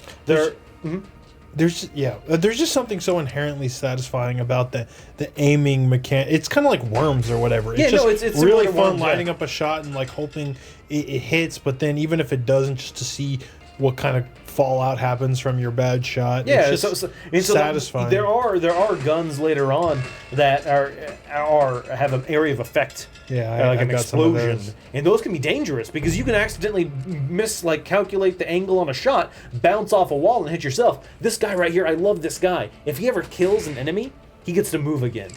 So I can run up to the front lines, shoot an enemy, and then run away. Okay. If I kill him. So I got a character with that ability, Wendy, early on, but I didn't use her. Yeah, so that's the thing. Is there another character that gets that yeah, ability? it's this like fish guy. Okay, cool. You can meet a lot of characters in bars, and you can hire them and recruit them, and they all have different abilities, and they level up, and when they level up, they earn new abilities. Like, have you been using Ivansky? Yeah. I love Ivansky. He's a vanguard, and one of his abilities is he can become invincible for a turn. But later on, that invincibility gets an upgrade to where any enemy will be taunted by him when he does that. So he turns invincible. Every enemy around will attack him on their next turn, but they won't do any damage. Yeah. So it can be super. It's once again, this is where the strategy gets tied in, and it really gets helpful when you're like, oh, okay, maybe this one character's low on health, and this other character has like Piper. Eventually, her healing ability can affect people around her. Yeah. And so maybe I want to get this character back to her, so I'm going to have Ivansky use his invincibility thing. Everyone's going to focus on him. This other character's going to run the fuck away and get healed on his next turn. Here's a question. Yeah. Has the game... Again, I haven't played it much, just for like maybe 3 hours, but while it's fun and they're introducing new weapons and enemy types, it still seems pretty like one note in terms of like your approaches, like the types of areas you're exploring, kind of how you approach them, get everybody by the door, open the door, there's going to be a few enemies in there, attack the enemies, and then go to the next door. I mean, does that stay pretty consistent throughout the game, or is there a little more variety in terms of what you do in missions? So that it does to an extent stay pretty consistent. There are some missions where you have to different objectives, like you can't get to, like you have to, like, I'm sure you've done a couple where you have to take out the generators before you can access a room. There are some that it's kind of like more boss based missions where you have to get through the world and then everyone has to meet up outside a door and then to progress. But yeah, for the most part, yes, it is progress through a door, engage enemies, and then keep progressing. Do all the guns that you fire, do the bullets always bounce? No, and not ricochet always. like that? So, like, maybe. Like, so shotgun bullets, I don't think they all shotgun do. pellets bounce. I don't think they do. Maybe they do. But sometimes the bounce doesn't go as long. So there's always potential for a missed shot to correct. There is. have some kind of effect. Yes. Or impact. And that's the cool thing. And so, and also, you don't always have a certain, depending on what mission you're doing, that determines how many people you can take into combat. And sometimes they can be pretty tough. And that was one of my mistakes early on, was I realized I hadn't been recruiting people, and so I didn't realize I could take more people, and that changed it. But in this new area where I've gotten, where there are these teleporting enemies, not only do they teleport, they spawn orbs that if they are near one of those orbs, they can take no damage. You have to take out the orb before you can do damage. Cool. And so it gets really complicated. And so you look at this trick shot I'm doing. I missed, but you can, if the Piper, my character Piper, she has a gun with a very long sight on it, and there's been shots where I can fucking line them up halfway across and bounce them off 18 different things and still make a hit. And this is actually one of the missions where it spawns this fucking general guy. There's melee guys. Yeah. There's certain melee combat. There's also a lot of equipment that really can modify I have a your character's jetpack. attributes and stuff. I have a jetpack now, so you can That's make really high jumps and you can move farther in the world. There are shoes that make you move farther. There's items that kind of like spread like oil on the ground, so you can shoot the oil That's and it cool. ignites on fire. Let me ask you this: Mm-hmm. Is inventory space still a problem for you? Because early on, it's a real. So early on, you're it is a constantly real selling fucking stuff. pain. Yeah. Now I am still constantly selling stuff, but that's because I just get a lot of loot at the end of levels. But my inventory is like, I don't know, like 20 items, 30 items. Okay. I have pretty big inventory space now. Okay. Maybe not that much, but it's a pretty decent size now. And so so you get more opportunities to increase your inventory size later on in the game. You'll find a lot of like inventory things in bars. Sometimes there'll be loot from battles. You'll get like a new inventory box. See that it made that giant jump right there because I have a jetpack. Which is cool. So Yeah. is this game only on 3DS right now? Or is Correct. It's coming to PC though, right? It is. It is coming to PC, but right now it is a 3DS exclusive. It's real fun. I don't know why I would. I don't know why I would. It's real fun. Fuck, maybe I should play this. You should. It's I have a 3DS. I have two. yeah, it's a great game. If there's Fuck. one thing that I could see being improved, it is I wish there was a little more control over how your characters level up. At least So the shotgun bullets do ricochet. like I wish there was a little more customization in terms of how your characters levels up and what skills they get, even if it's like simple, like XCOM style where you have a choice of 2 skills every time you level up. But in this game, it's just you can't see what skills you're gonna get with any given character. Correct. You level up, you get a skill, you don't know what it's gonna be, and those skills are pretty like they're big skills. It's not like they're like little upgrades. I mean, sometimes there's a very significant skill. I wish at the very least I could see what's coming, and secondly, I wish I had just a little bit of choice, so I had some say over how my characters were developing. That's the only like with tiny Piper, thing. Like some of her upgrades were inspiration is one of her attributes, and so if there's a character that's near her, one space away, they do 1 extra damage, and so does she.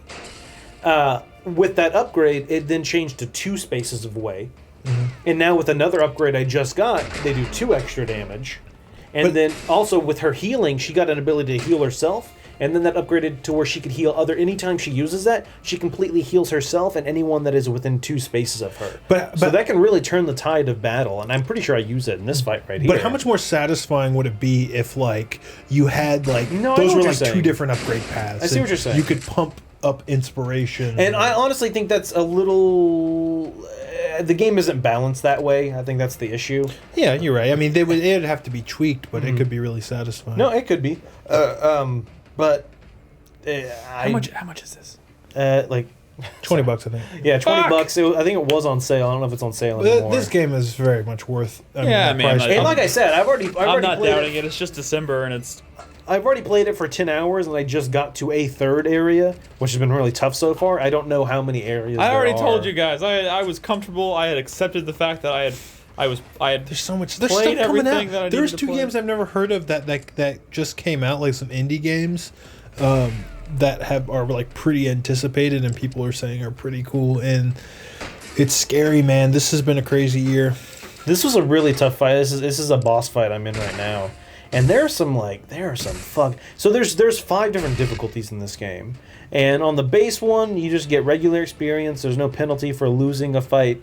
On the next one up, you get like 10 bonus experience. And the higher you go up, it spawns more enemies in the world. Enemies have more health. Enemies do more damage. and it gets really fucking intense. Now, there have been times where I've bumped up the difficulty to the max, and I've had some pretty fun. But like this fight, I don't think I would have an easy time doing this fight at max difficulty. I've been on second highest for a while now. And yeah, experienced? Is that what that one is? I think it's experienced. And that's the one I feel really... Veteran is the highest, and that one is tough. You can really eat shit, though. Like, in the game does save often, but it saves I found myself... every time your turn starts, it makes a save. Okay. And so, yeah, there have been times where it's like, I'm on the last move of a turn, and I'm like, quit. Because it did not go well. Like, I missed a shot here, you know. Like, this game, you can eat, like, one of my characters just died. You can eat shit really easily in this game. And when one of your characters dies, it changes things. It does, but sometimes it's satisfying. Yeah, it is. You now have one less fucking person that shoots every turn.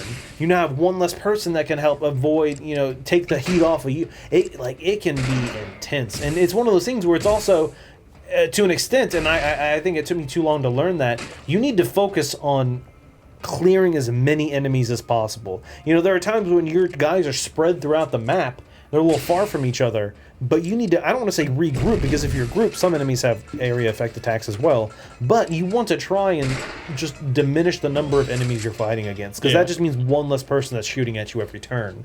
And like, I think I was going after this queen too much, and I think it's fire thing that blew that guy up. Fucking awesome.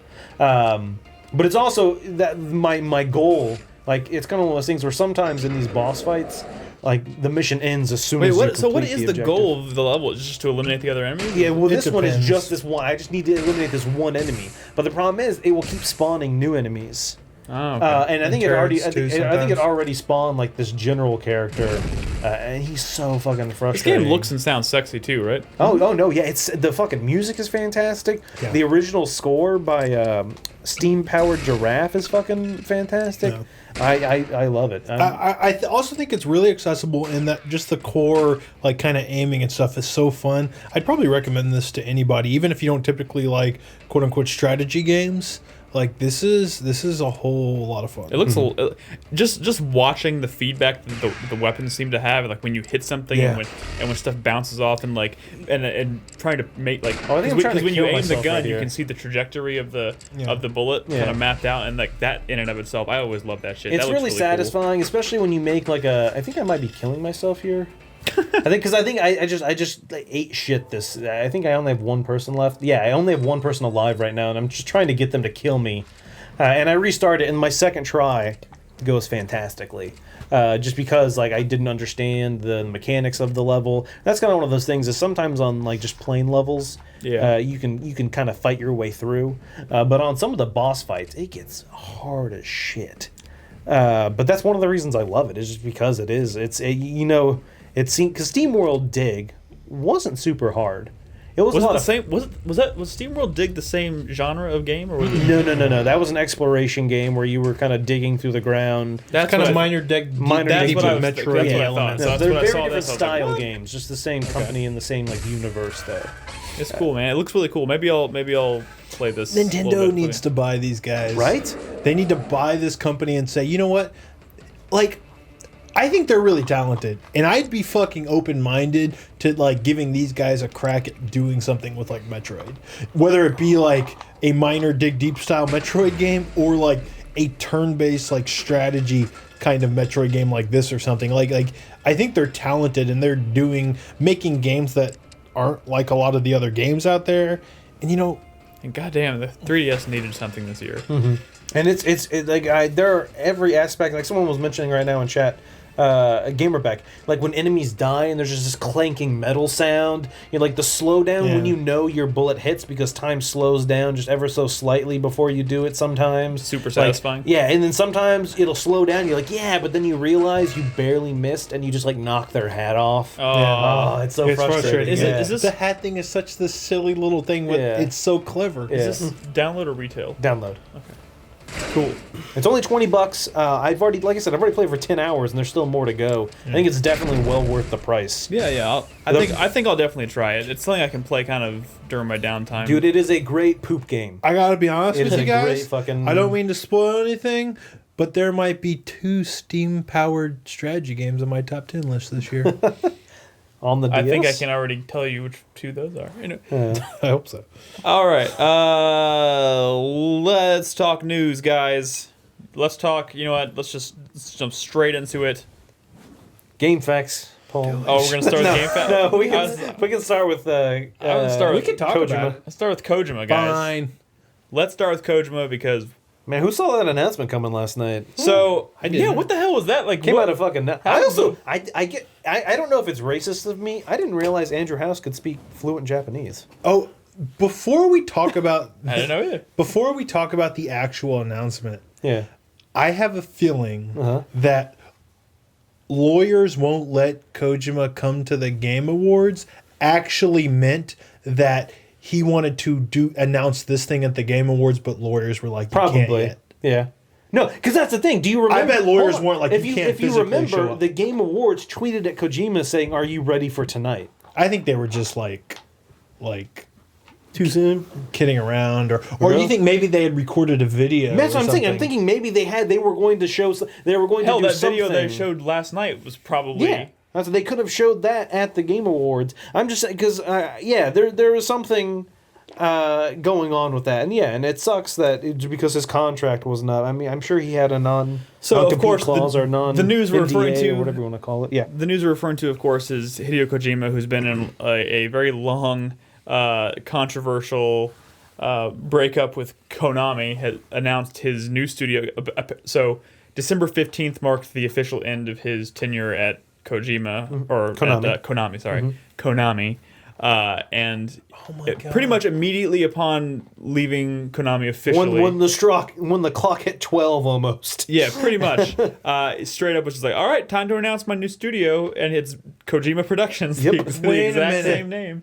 Dude, I gotta say, like, this is kind of putting things into a little bit perspective. I'm not trying to come out like a little like pro Konami, but there was a lot of like shit talking about Konami removing the name Kojima Productions from a lot of material and like websites and game logos and stuff. Yeah. This is starting to make a lot more sense as Maybe to it's why. because Now it- Kojima Productions exists, Yeah. but it didn't make this exactly. game. Yeah. I bet there was a lot of like legal finagling going on with the name Kojima Productions because I've never seen anything like this before. Yeah. Wow. Well, Actually- this is new. This is not something like this never hasn't happened before. Man, And that, I does- never thought about that. And I didn't think about it, and I kind of thought about it last night. I'm like, wow, it's the same studio name. Yeah. But then didn't they also remove a Hideo Kojima name from Yeah, a the Hideo Kojima Kojima game? Yeah, from, they did. Which is but- probably just them being pissed that he was Yeah. creating Kojima Productions. Or that And, might and I, not be I guess part of the he, whole I guess thing. he owned that.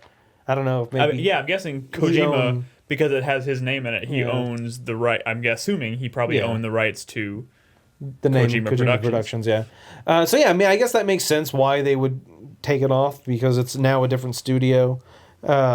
That's weird though. Kojima Productions made Metal Gear Solid 5, but not the same Kojima Productions Yeah. that's gonna make whatever I mean, they're making next. Konami made Metal Gear Solid 5 ultimately, though. Yeah. And Ko- that's Konami paid for Metal Gear Yeah. Solid 5.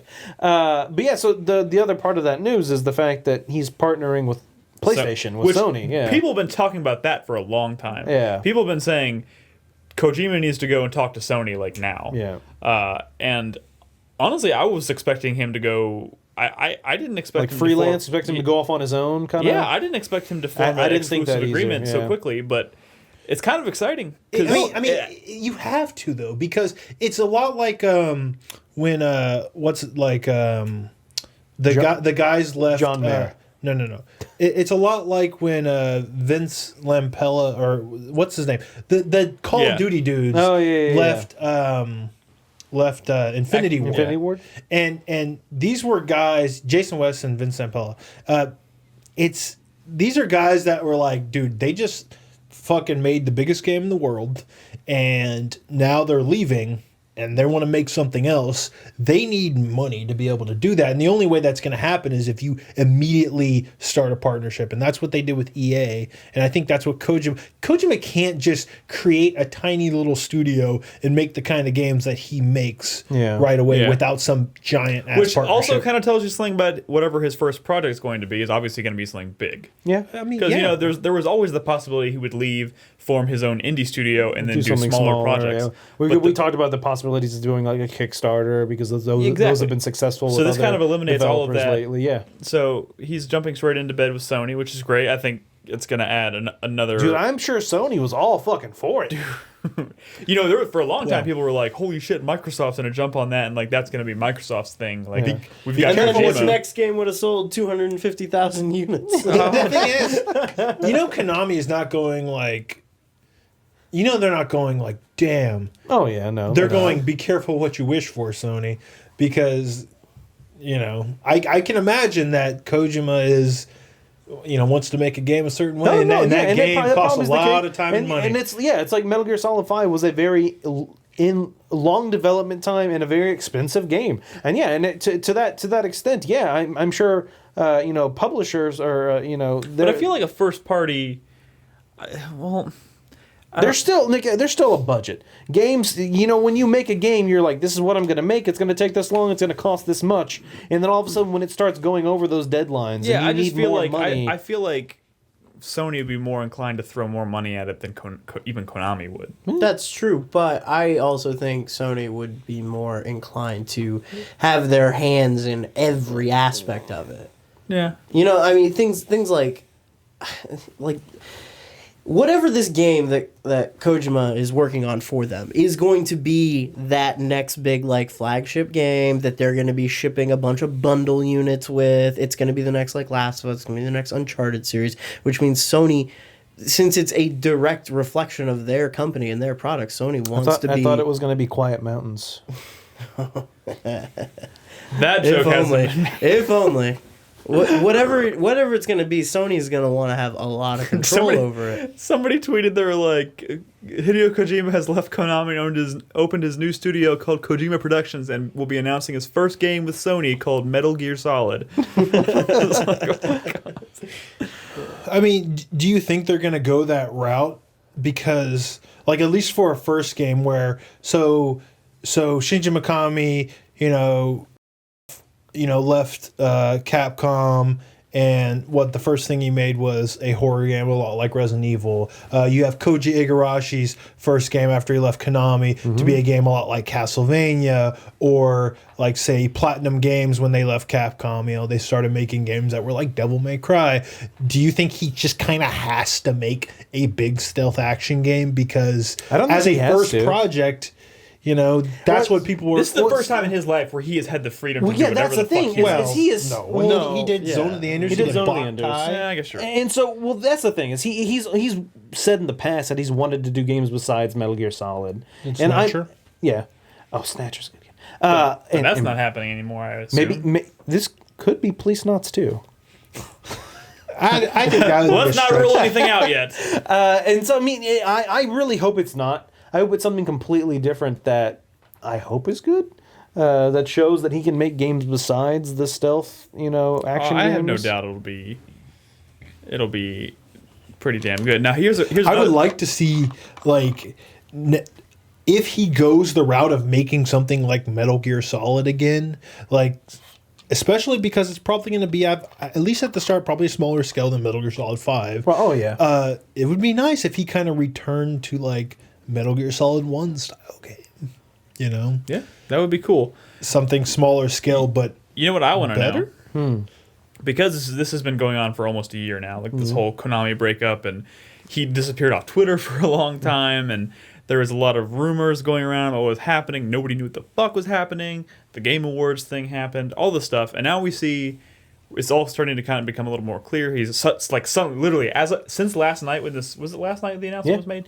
Since last night, he has announced the studio, announced the opening of his merch store, and that new logo looks pretty fucking sweet. Showing the logo, and has already done a shit ton of interviews. Yep. He is hardcore. Like, I am back in the game. I'm like, and he's been Do on you think Twitter that- again, super active. Like, Do you think Well, they're there going to was- be doing crowdfunding? Because that would explain why this is so like Getting the name public out and there. Getting the name out there. Well, true, but like probably also- my bigger question is the fact that they're moving so quickly as soon as this was announced makes me wonder how long, like when was the actual separation with Konami? How long has he actually been forming the studio? And have they already really started like gotten to work on this new game? I doubt they've gotten to work on a new game. I'm sure he has an idea for a game he wants to do. I'm sure he has a lot of games he's wanted to do for a while now. I think it's one of those situations where that's where the kind of gray area or the lawyery area comes in. If he started working on something while he was still technically under contract That's Konami-owned with property. Konami owns that. Yeah. They could Yeah. sue him. And so I don't But nobody think, knows when that well, really. yeah, well, they can maybe put up a suit and get some fucking legal stuff involved. Maybe get some computers and and so I think he's smart enough to not have done that. He might have talked to people and done stuff like that. And there's nothing illegal. There's nothing in his contract that prohibits him from talking to other people about a new job. I don't think it's just actually working on it. Yeah. I think is the issue. And so I don't think he started on anything. I'm sure he's probably talked to a lot of people about this new studio and probably gotten a lot of people. He could have had a in lot on of it. late night dinner conversations with his future teammates, saying, "All right, as soon as this legal shit is done, we are hitting the ground running with this project." Yeah. Which could very well mean like today was their first official day where they were just like Possibly. plugging Yeah, away. I mean, at I'm this sure new there project. was some kind of weird non-compete thing Yeah. that he had to wait for. Like, this is probably all ready to go. I don't He think just we're had to gonna. wait. I just want to I know. don't think we're gonna hear about a game. Yeah, like, I think it's going to be a little anytime while soon. before Yeah. we hear about the game I itself. think all like the publicness of this is just kind of like publicity. You know, they're just trying to get the name out there. do Get you people think talking it'll be about that them. long though? Because I'm thinking back to Because of when. non-competes and stuff like that. I think it has to be. But at I'm least thinking back a to when year. Shinji Mikami left and formed Tango Gameworks. It was only like 6 months or something before we heard about The Evil Within, or at least got a glimpse of what it was. It may not. No. It didn't have a name. But Mikami had left Capcom for a long time. He had worked on with Platinum Games on Vanquish. He directed Vanquish, but Platinum Games is an independent studio, like Evil Within. Well, what and about Tango- Titanfall? How long did it take for Titanfall to be revealed? After. It was like a year. Yeah, I'm assuming it's not going to. I mean, bless you. Almost like I'm thinking maybe Game Awards next year is when we hear about it. Yeah. possible. That's my assumption because him and Jeff Keighley love each other so much That that I is true. assume that They're like BFFs. Yeah, that next year is when next Game Awards is probably when we're going to hear his game announcement. I don't know. I think it's really exciting though. It's You know what's also exciting? what? Corrin No, in that's Smash. not that exciting. Another fucking Fire another Emblem Fire Emblem character in Super Smash. No one cares. But Bayonetta's in Smash Yeah, now. that's pretty cool. Didn't Well, fucking see that coming. Well, I kind of did. I think that's something that every time they had talked about what other characters would you want to see in Smash, I think I've also in the past brought up why not Bayonetta, especially since on Nintendo console now. Bayonetta makes sense. There's a lot of other characters I would have had before Bayonetta. Like, I still would rather had some sort of wonderful one-on-one representation. I mean, that was a Nintendo game. Those characters look like they're made for Super Smash Brothers. Right. Or fucking Advance Wars CO. What the fuck, man? Yep.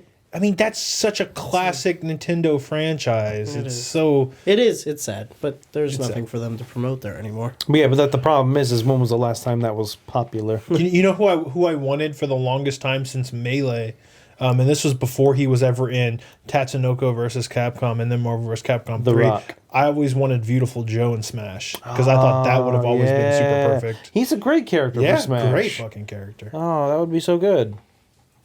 But What about Cloud? Bayonetta, well, he's got his limit breaks. I thought that was Yeah. the news topic. Oh, I mean wasn't that announced like No, we last talked week? about Yeah, that that was last we week. talked about that on Oh. a different podcast. That was announced a while ago. We talked about that when we talked about PSX. It's Yeah. all starting to blend Or the game. together. No, yeah, I think with this recent announcement, they showed more Cloud footage. Yeah. they showed him like fighting and stuff like that. Oh, those videos are so hard to watch Yeah. though. Like just the like the narration is just so, and he has all his limit breaks, and of course he has Omni Slash. I bet you think that we had to put that in, of course. It's just like, God, stop it. Just stop it.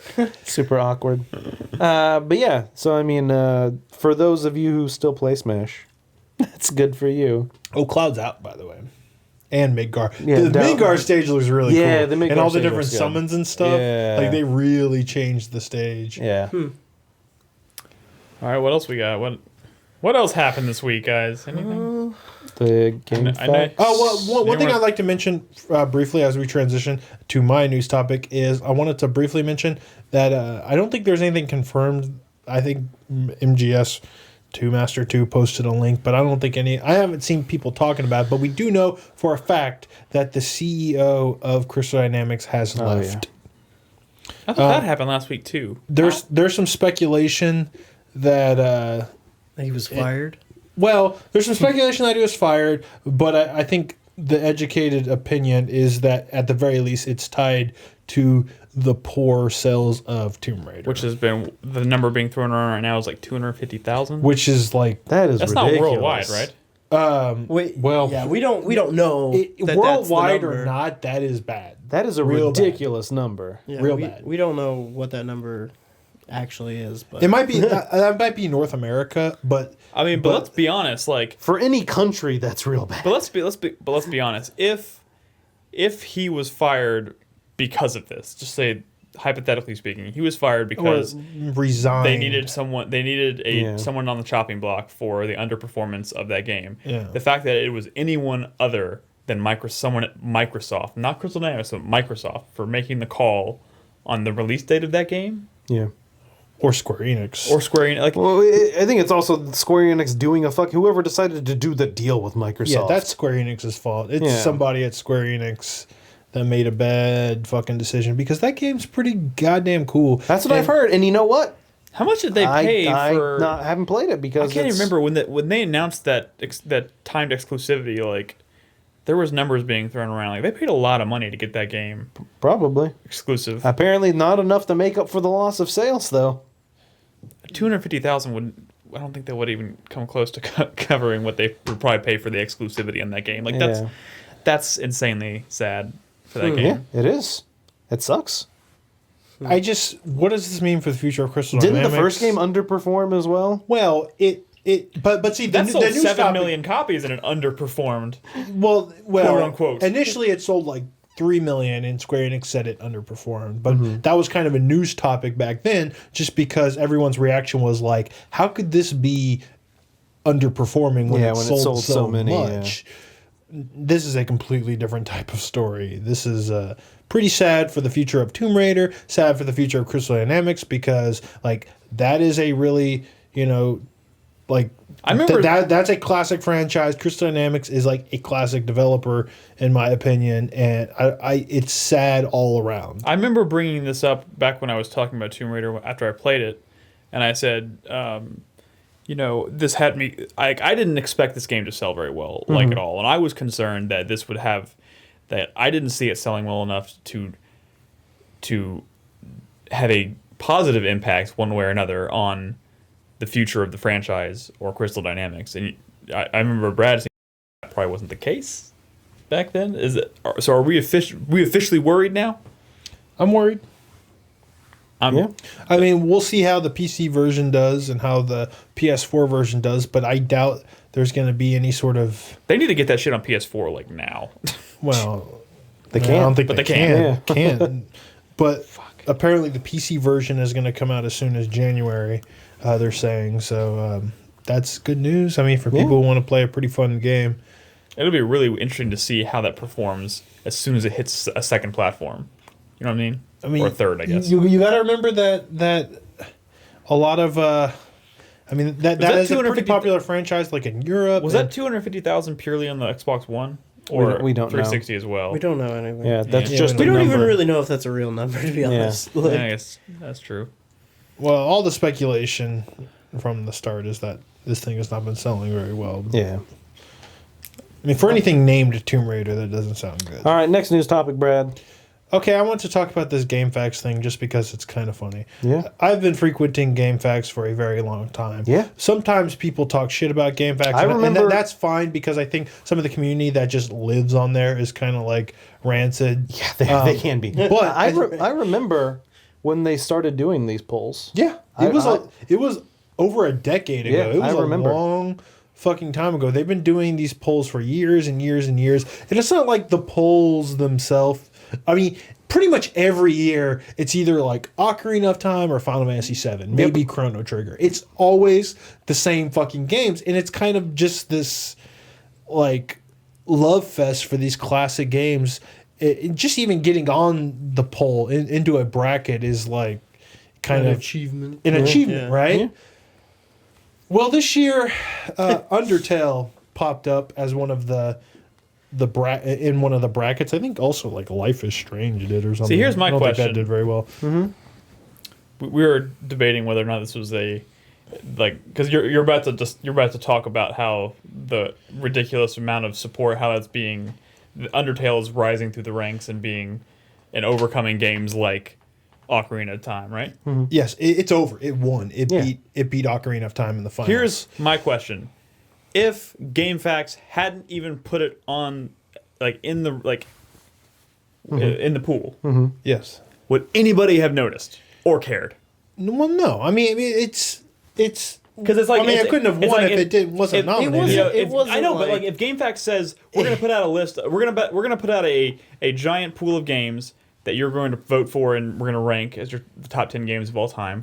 There are certain games that people will be like, "What do you mean that's not on the list? Of course that needs to be on the Well- list," and they're going to come to bat for that game. I'm not It even was- sure how they it come was up with the honestly list. like I think it started becoming like a thing when Undertale was beating specific games. Like Undertale trounced like Pokemon Red and Blue. Nick is saying, and then would anyone that's have why, complained if it never even got on the list of games you could No. vote? I don't No, think, no, I don't no, think no, anybody no. would It have come wasn't- to bat it for was- it. But see, I think but it's- I think the nominees are created also by the GameFAQs community. I think there's like some submission process. No, they have like a weird process where they like Yeah. they seed it like it's a fucking college like football playoff where they poll journalists and developers and then they also have user submissions. They've got like 4 or 5 different things So that they they're do. saying that GameFAQs, it's pulled from the community. Yeah. So it's purely that whole list is generated from the community. Okay. So So somebody in The that very- community needs to be. the very first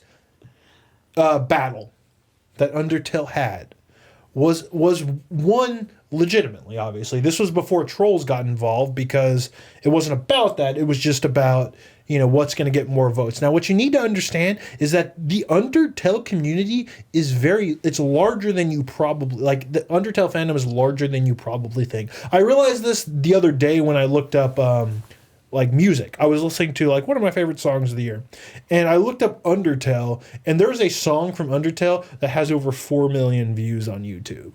And that's not the same fucking person clicking it over and over and over again. I mean, sure, that happens because it's music, but that's a lot of views for like this really tiny indie game. Like, there's a lot of people who love this game.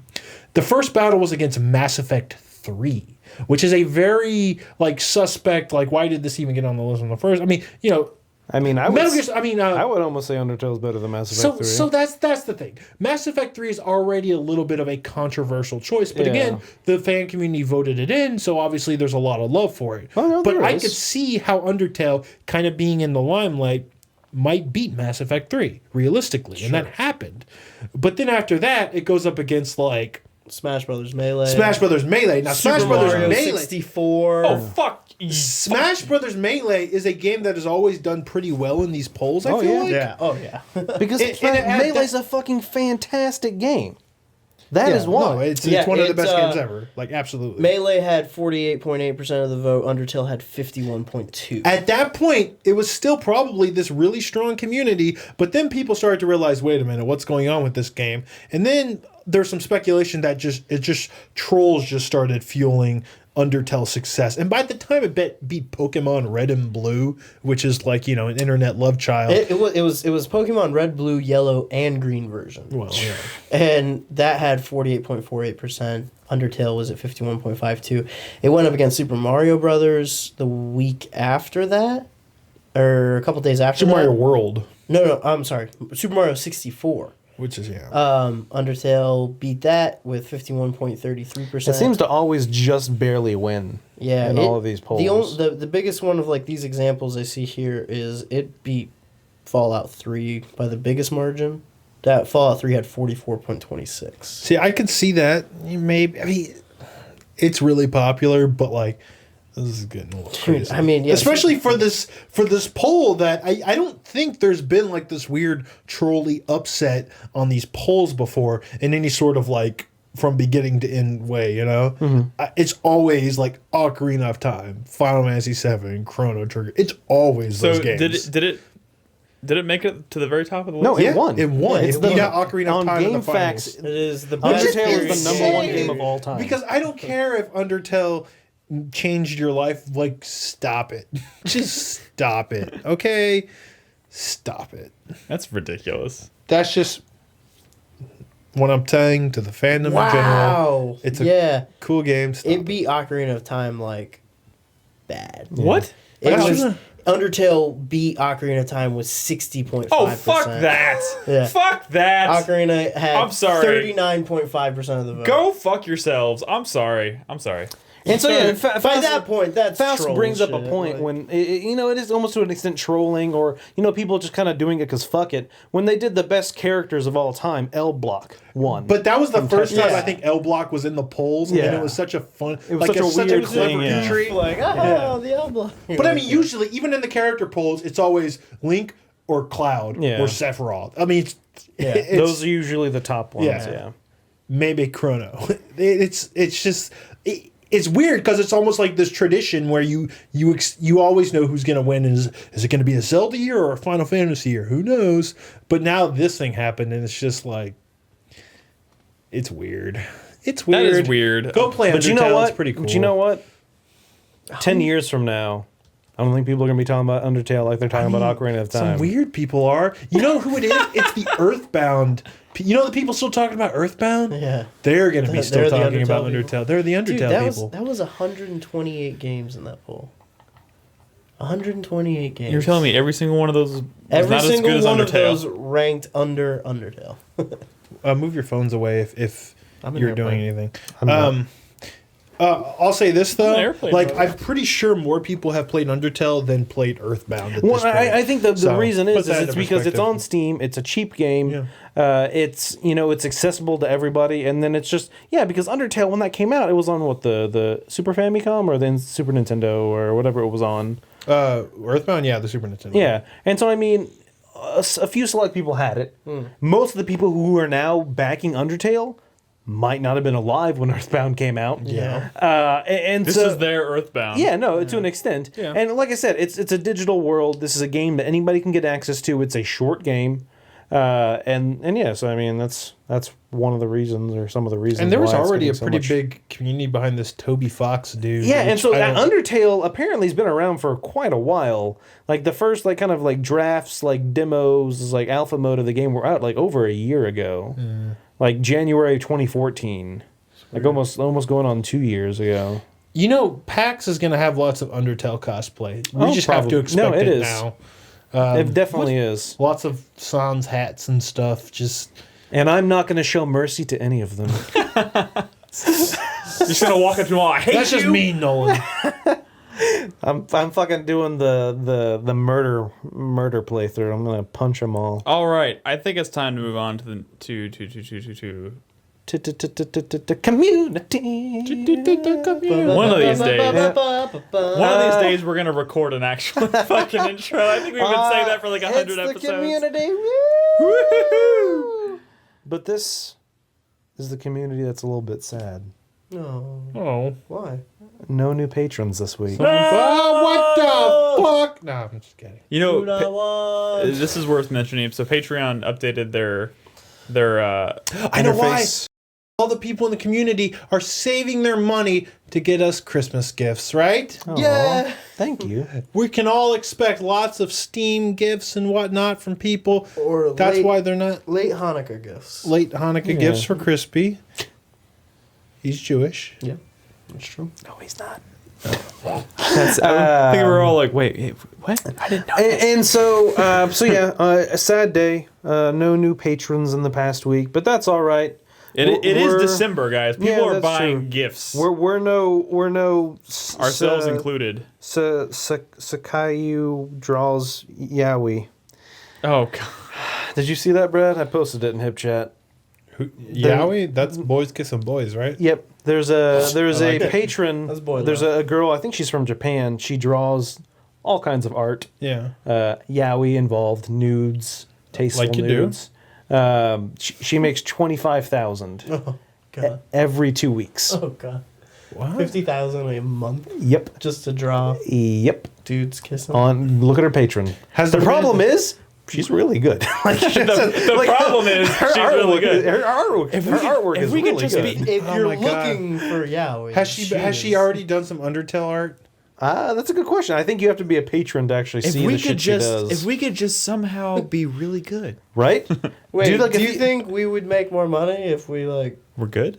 kissed on the? We're good at No, we have to dress up as furries and And then kiss. kiss. I think we should dress up You as guys wanna furries take and your have shirts off someone. and kiss? I think we should dress up as furries and have someone draw us kissing. Oh, yeah. Draw me like one of We're your gonna French lose furries. money.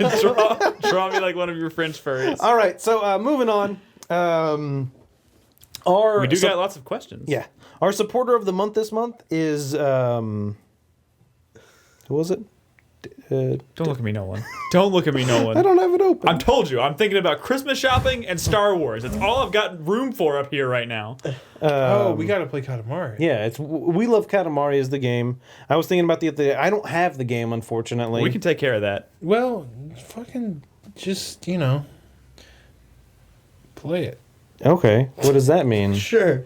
Brad didn't think that thought through before he said it. How does it run in PCSX2? I don't know. Just play it. Has no one yet done the fucking command in chat to bring up the supporter of the month? Y'all are worthless. Someone will. Worthless. Green sub. Thank you. Thank Green you. Sub 1995. I knew I'm Green sorry. was in there That's a somewhere. weird name. He's not a super big chatter, so I don't recognize the name. Thank you. Green Sub is our supporter of the month. But he does once want us to again, play We Love Katamari. We Love Katamari. Which is the second one, right? Correct. The second one on the PlayStation 2. I have never played that one. Was that the one where you're like walking across the earth, like, or was that in the first game?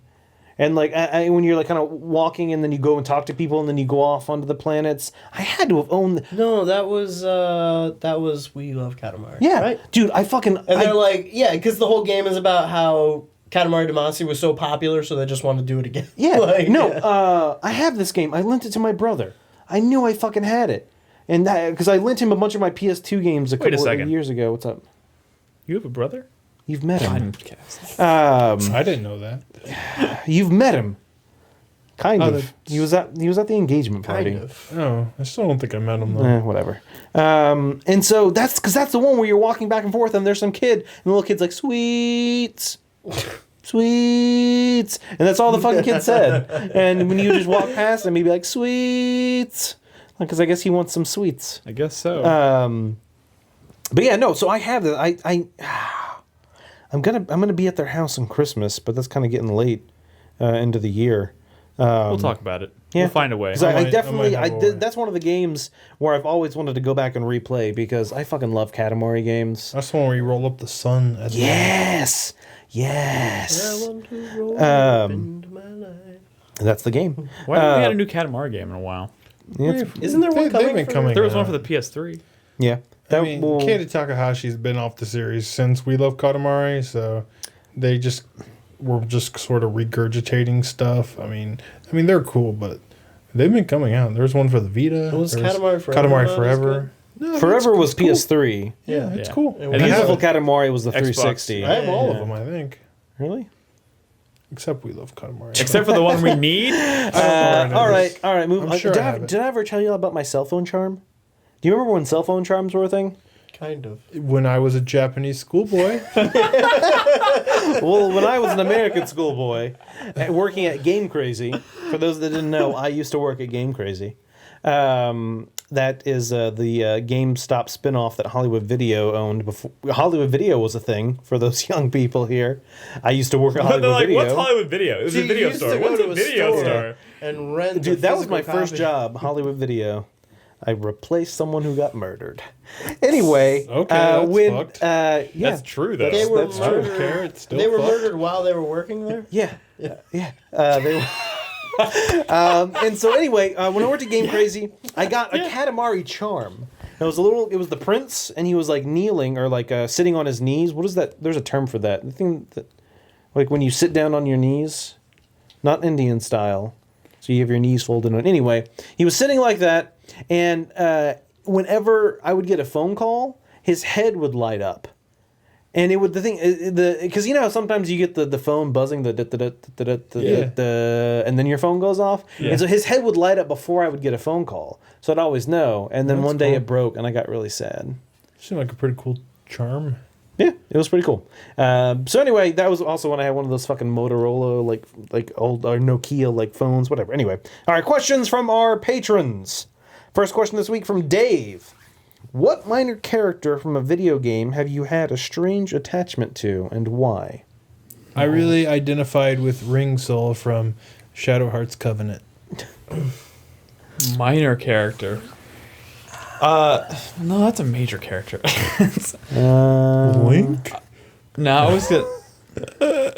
I mean, I was gonna say minor? Cortana from Halo 4, but I would consider her a major character.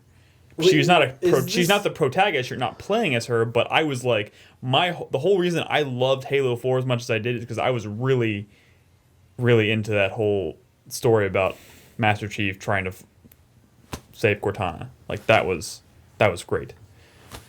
But I don't know if that qualifies here because I think she's a major character. I'm sorry. What? Read the question. What minor character from a video game have you had a strange attachment to, and why? What was that dude from Dark Souls 2? Crestfallen Soldan? Was that his name? Or Dark the Blue Knight, or the dude who just sits there on the tower and is just like, man, you should just give up. What's the point? I was like, yeah, this guy gets me. This guy knows what's up. This guy. I'm with him. Oh God, Brad, you've been very quiet. Solaire. I answered. Dude, Solaire is fucking awesome. I answered. Solaire is pretty awesome. But talking about like an attachment to the character. Yeah, like It doesn't have to be just No. someone you've kind of shared some kind of opinions with, or I really like Sans from Undertale. God fucking damn it. I'm having trouble thinking of one off the top of I my like head. that robot dude. Robot dude? Oh, god damn it. Metaton? Metaton? Yeah, whatever. Anyway, I would say Ellie from The Last of Us. no. Because I almost felt like I was taking on the father figure role as I was playing that game. That's You know a what good I'm saying? answer, but I think that's also a major character. Yeah. Oh yeah, that's true. Not I think a we're minor looking for character. like Fuck you, Dave, for someone saying in chat, minor. Someone Oh, in chat. she's young though. Someone I could in just chat, change the spelling of this. She was a minor. That's a shitty loophole. There you go. Ellie Ellie someone from in The chat, Last of Us. like someone in Nolan chat Hedstrom said had a Sandal. connection with a minor. like somebody in chat said Sandal from Dragon Age. I guess that's so. a minor character. Enchantment. But do you? Oh, Dave the Zombie has a great one. What's his name from Papers, Please? Oh, The dude who keeps Joji? Yeah, Georgie. Yeah. Georgie. Yeah. What, the guy That dude who was keeps fucking trying to- rad. Yeah, he kept Yeah. coming in with his Fake pass. papers? Georgie. Oh, Yeah, his God. passport was He had the written one in in crayon. Yeah. I fucking love that guy. Yeah, that guy's awesome. I thought I had another one, but go ahead. All right, next question Guy's cool. from Michael M. Besides Chun-Li, which video game character has the best thighs? Oh, Zangief. man. Bayonetta. Cammy. It's got some nice Bayonetta's thighs. got some- I like the tops of her Wait, thighs. what did you say? The very tops of her thighs. So we're Cammy. keeping it in the Street We're Fighter keeping it in realm. Street We Fighter. don't have to. strictly. Bayonetta. I mean, Bayonetta is a great answer. I think Lady from Devil May Cry. It's pretty. I mean, but she didn't have like the really She had a exaggerated skirt. thighs, but she had good legs. Monkey from thighs Enslaved. are part of the leg. Yeah. She had good legs. He's muscular. Yeah. Wait, what did you say? Monkey from Enslaved. He had some really sexy thighs. Nova. No one said sexy. They said Nova from StarCraft. Good. has the best thighs. The best thighs. Dude, he would crush Chun-Li's thighs. Reborn says Katana from Mortal Kombat. Cosmos had some nice robot thighs. But Reborn, Robot which Mortal thighs. Kombat are you referring to? I mean, he actually probably has great thighs on all of them. But is there a particular example or a particular game that you're thinking of? Cosmos. Cosmos. Old Snake. Oh, yeah. Old Snake did have some good thighs. This is great. Marcus Phoenix, also from StarCraft. John Marston? Marston?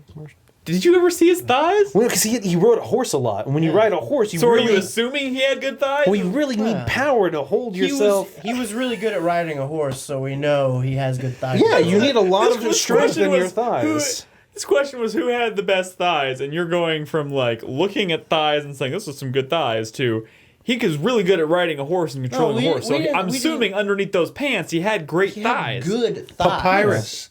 Papyrus. Damn it. He had no thighs. You date Papyrus because he's in love with you, and then you realize every day for a while that, he's just not that into you. Like life. Like that one girl I fell in love with.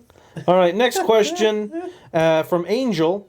What criticism Not your would you girlfriend? give your favorite video game director or developer? If your advice was taken to heart, how would you affect their next product? What criticism would you I give have a your really favorite hard time- video game developer or director? I have a really hard time picking out my favorite game developer. Don't feel pressured into Hey. making an open world game. Like, That's good.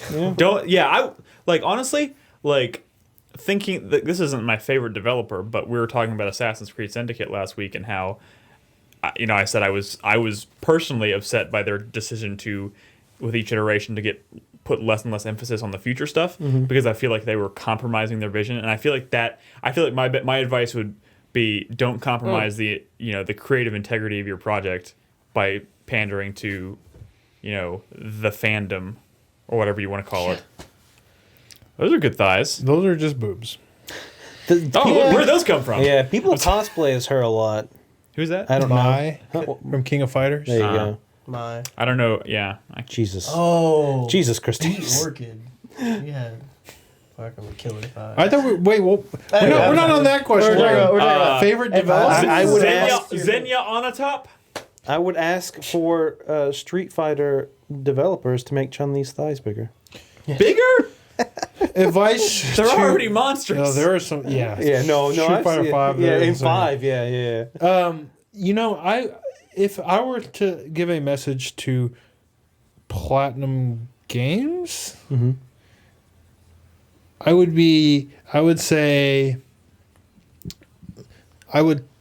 kind of step out of your comfort zone a little bit, because like I know Kamiya for example has done a lot more than just character action games, like Okami is like not just like a Zelda like game, it's kind of a full blown open world RPG in some sense, which I know they're kind of doing now. But remember, Kamiya also did Resident Evil 2, and he was like one of the lead designers on Resident Evil 1.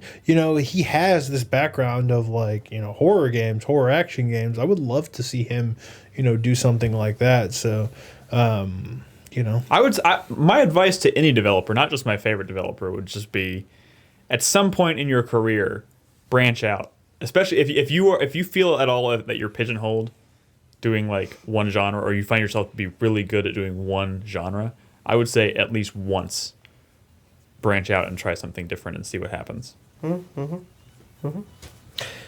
Yeah.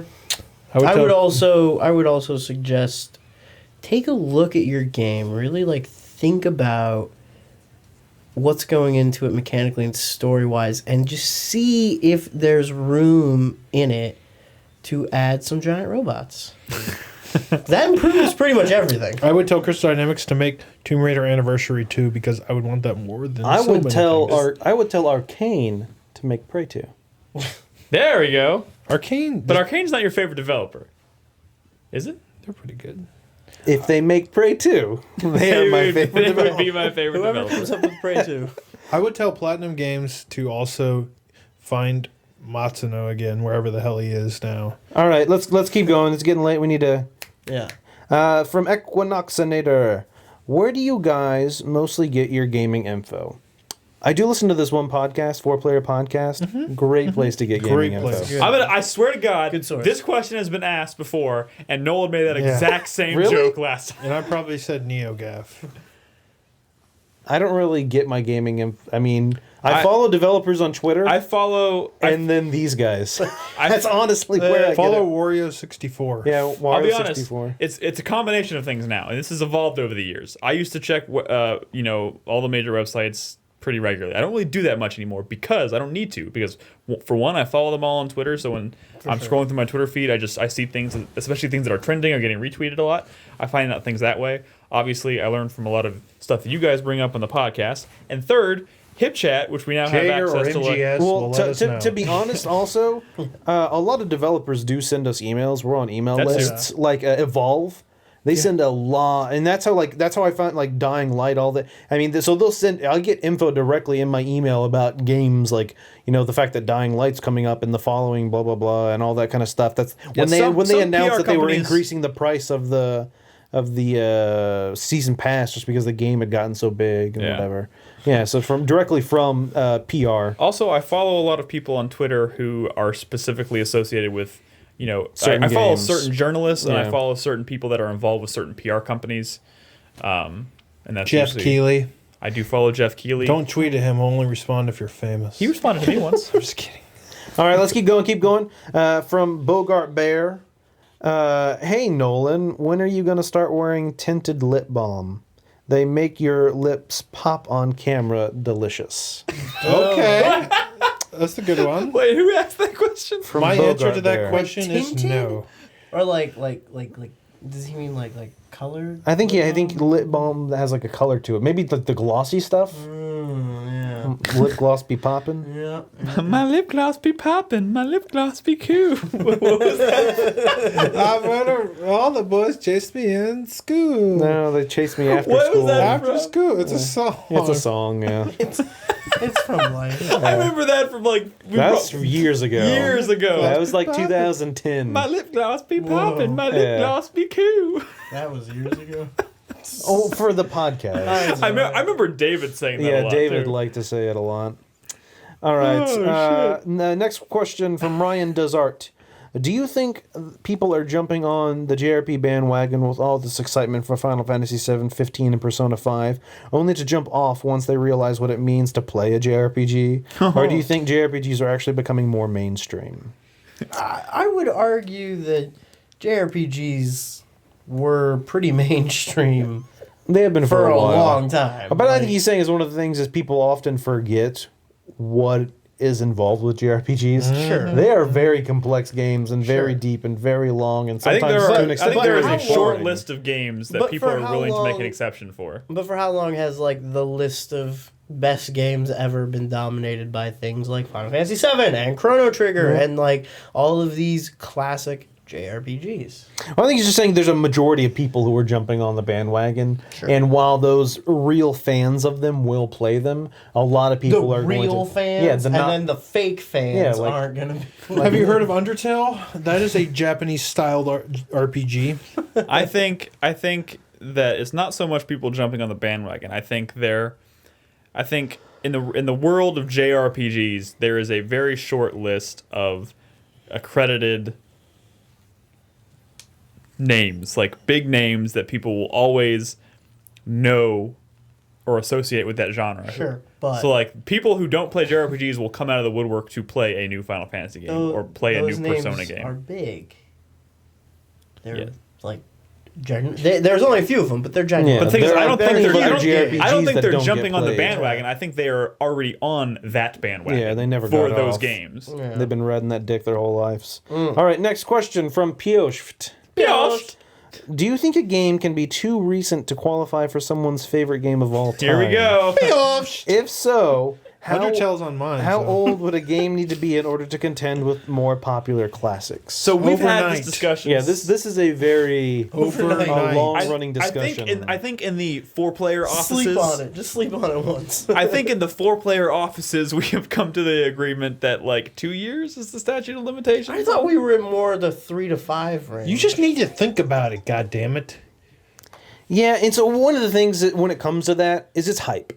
hype is why you're putting it so yeah. high on your Yeah. list.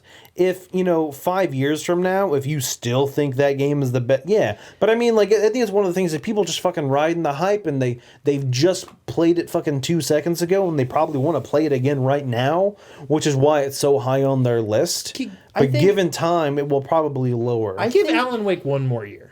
Just one more year. The before you game decide. came out in 2010. Just one I more. think it's good to wait in that 3 to 5 range, because forming that top 10 games of all time list, you're not considering those games in a vacuum. That is all about comparing games that you like to one another. So give it a few years for somebody to release something that directly resonates with these old games that you would put on your list, and say oh well, these old games did it like this, but this new game gives you a new perspective on that formula or on that method. I don't think you should be able to put a game higher than another game unless you just played that game you're putting it higher than. You know what I'm saying? Yeah. Like, if you go went back, replayed it, Well, and we're that's that unrealistic, still holds though. Why? Well, Because there's let me think of an example. I know that one of the Final Fantasy IX is somewhere in my top 10 games of all time. Okay. But a game that I've played recently, I think, is going to dethrone that. False. Red Dead. No, I'll tell you this right now. There is a game that I played within the last 2 years that I am pretty confident is going to end up in my top 10 games of all time. I'm just saying. And it is probably Life is Strange.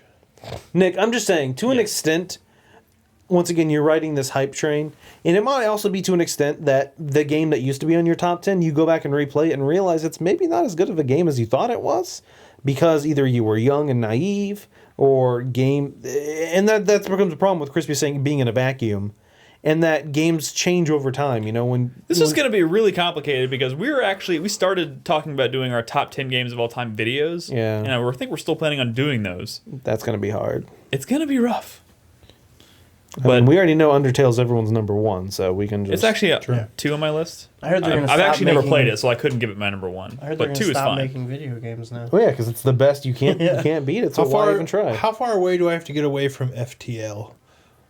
before See, I there's everyone has that one game where it's like, okay, but how long do I really have to wait? Because there's one that I really, really want to put in that list. Yeah. All right, we got to keep going. There's 2 more questions from Miklopa. The internet is a great place to cause yourself nightmares. Name the creepiest thing you have ever come across on the internet. Not gore or videos of people being stupid and killing each other. I'm talking about stuff that's downright creepy pasta stories, the fuel for nightmares kind of stuff. I gotcha. Have you seen an Undertale thread? No. Shortly after the release of Avatar, there was a Avatar support group for the people who were feeling real depressed and kind of suicidal that they couldn't live in that world. They were feeling blue. They were feeling. So they formed a group of blue men. I think that was the creepiest thing I saw on the internet. That's fucking amazing. So this is something. So there. They lacked determination. I think we may have talked about this before. Mm-hmm.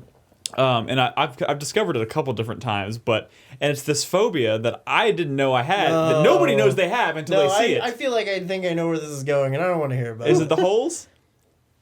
Yeah. Wait, you put your dick in what? No, there is a phobia of clusters of holes. Clusters of holes. Clusters of holes. I forgot what the phobia is called, but it gives me goosebumps from fucking head to toe when I see pictures of it and I think about it, and I didn't know it existed. And I didn't know I had it. Clusters of holes? Somebody in chat's going to know what I'm talking about. Sinkholes kind of freak me out. I'm gonna No, you don't understand. It's out. tryptophobia, I think is what it's called. Yes, thank you, Toast Points in chat. So like a sponge? Yeah. No, it's Oh, God. No, the people... Wait, why is he freaking out? What is going on dude, here? I don't know. They make these Holes in the Photoshop- ground? No, people It's will like take Photoshop and they'll... it's like these Photoshop images of wound Okay. holes. But in people's it's skin. Bad. It's bad. And not only that, but What's this called? there is an actual skin... There's this skin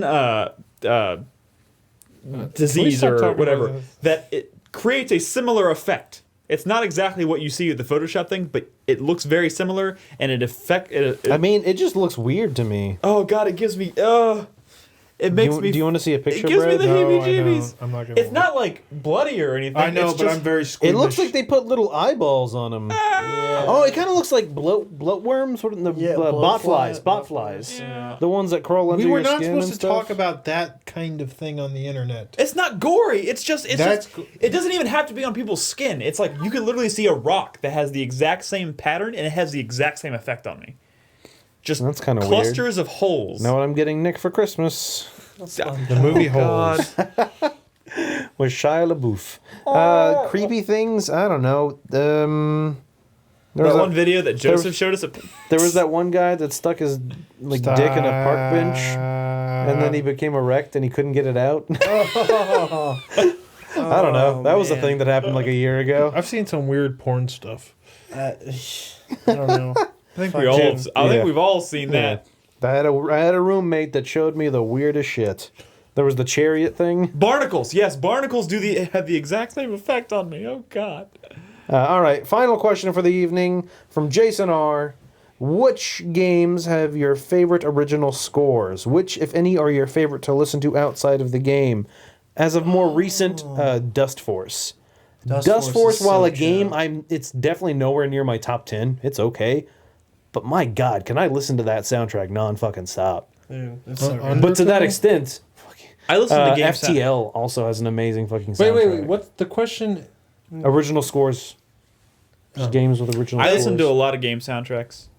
FTL is incredible. FTL FTL is is really good. incredible. FTL is really good because I like that. I love that soundtrack. I've never even played Speaking FTL. of FTL, there's a game that came out this year called Gravity Ghost, made by the same composer, Ben Prunty, Prunty. Yeah. and it's a damn good soundtrack. Yeah.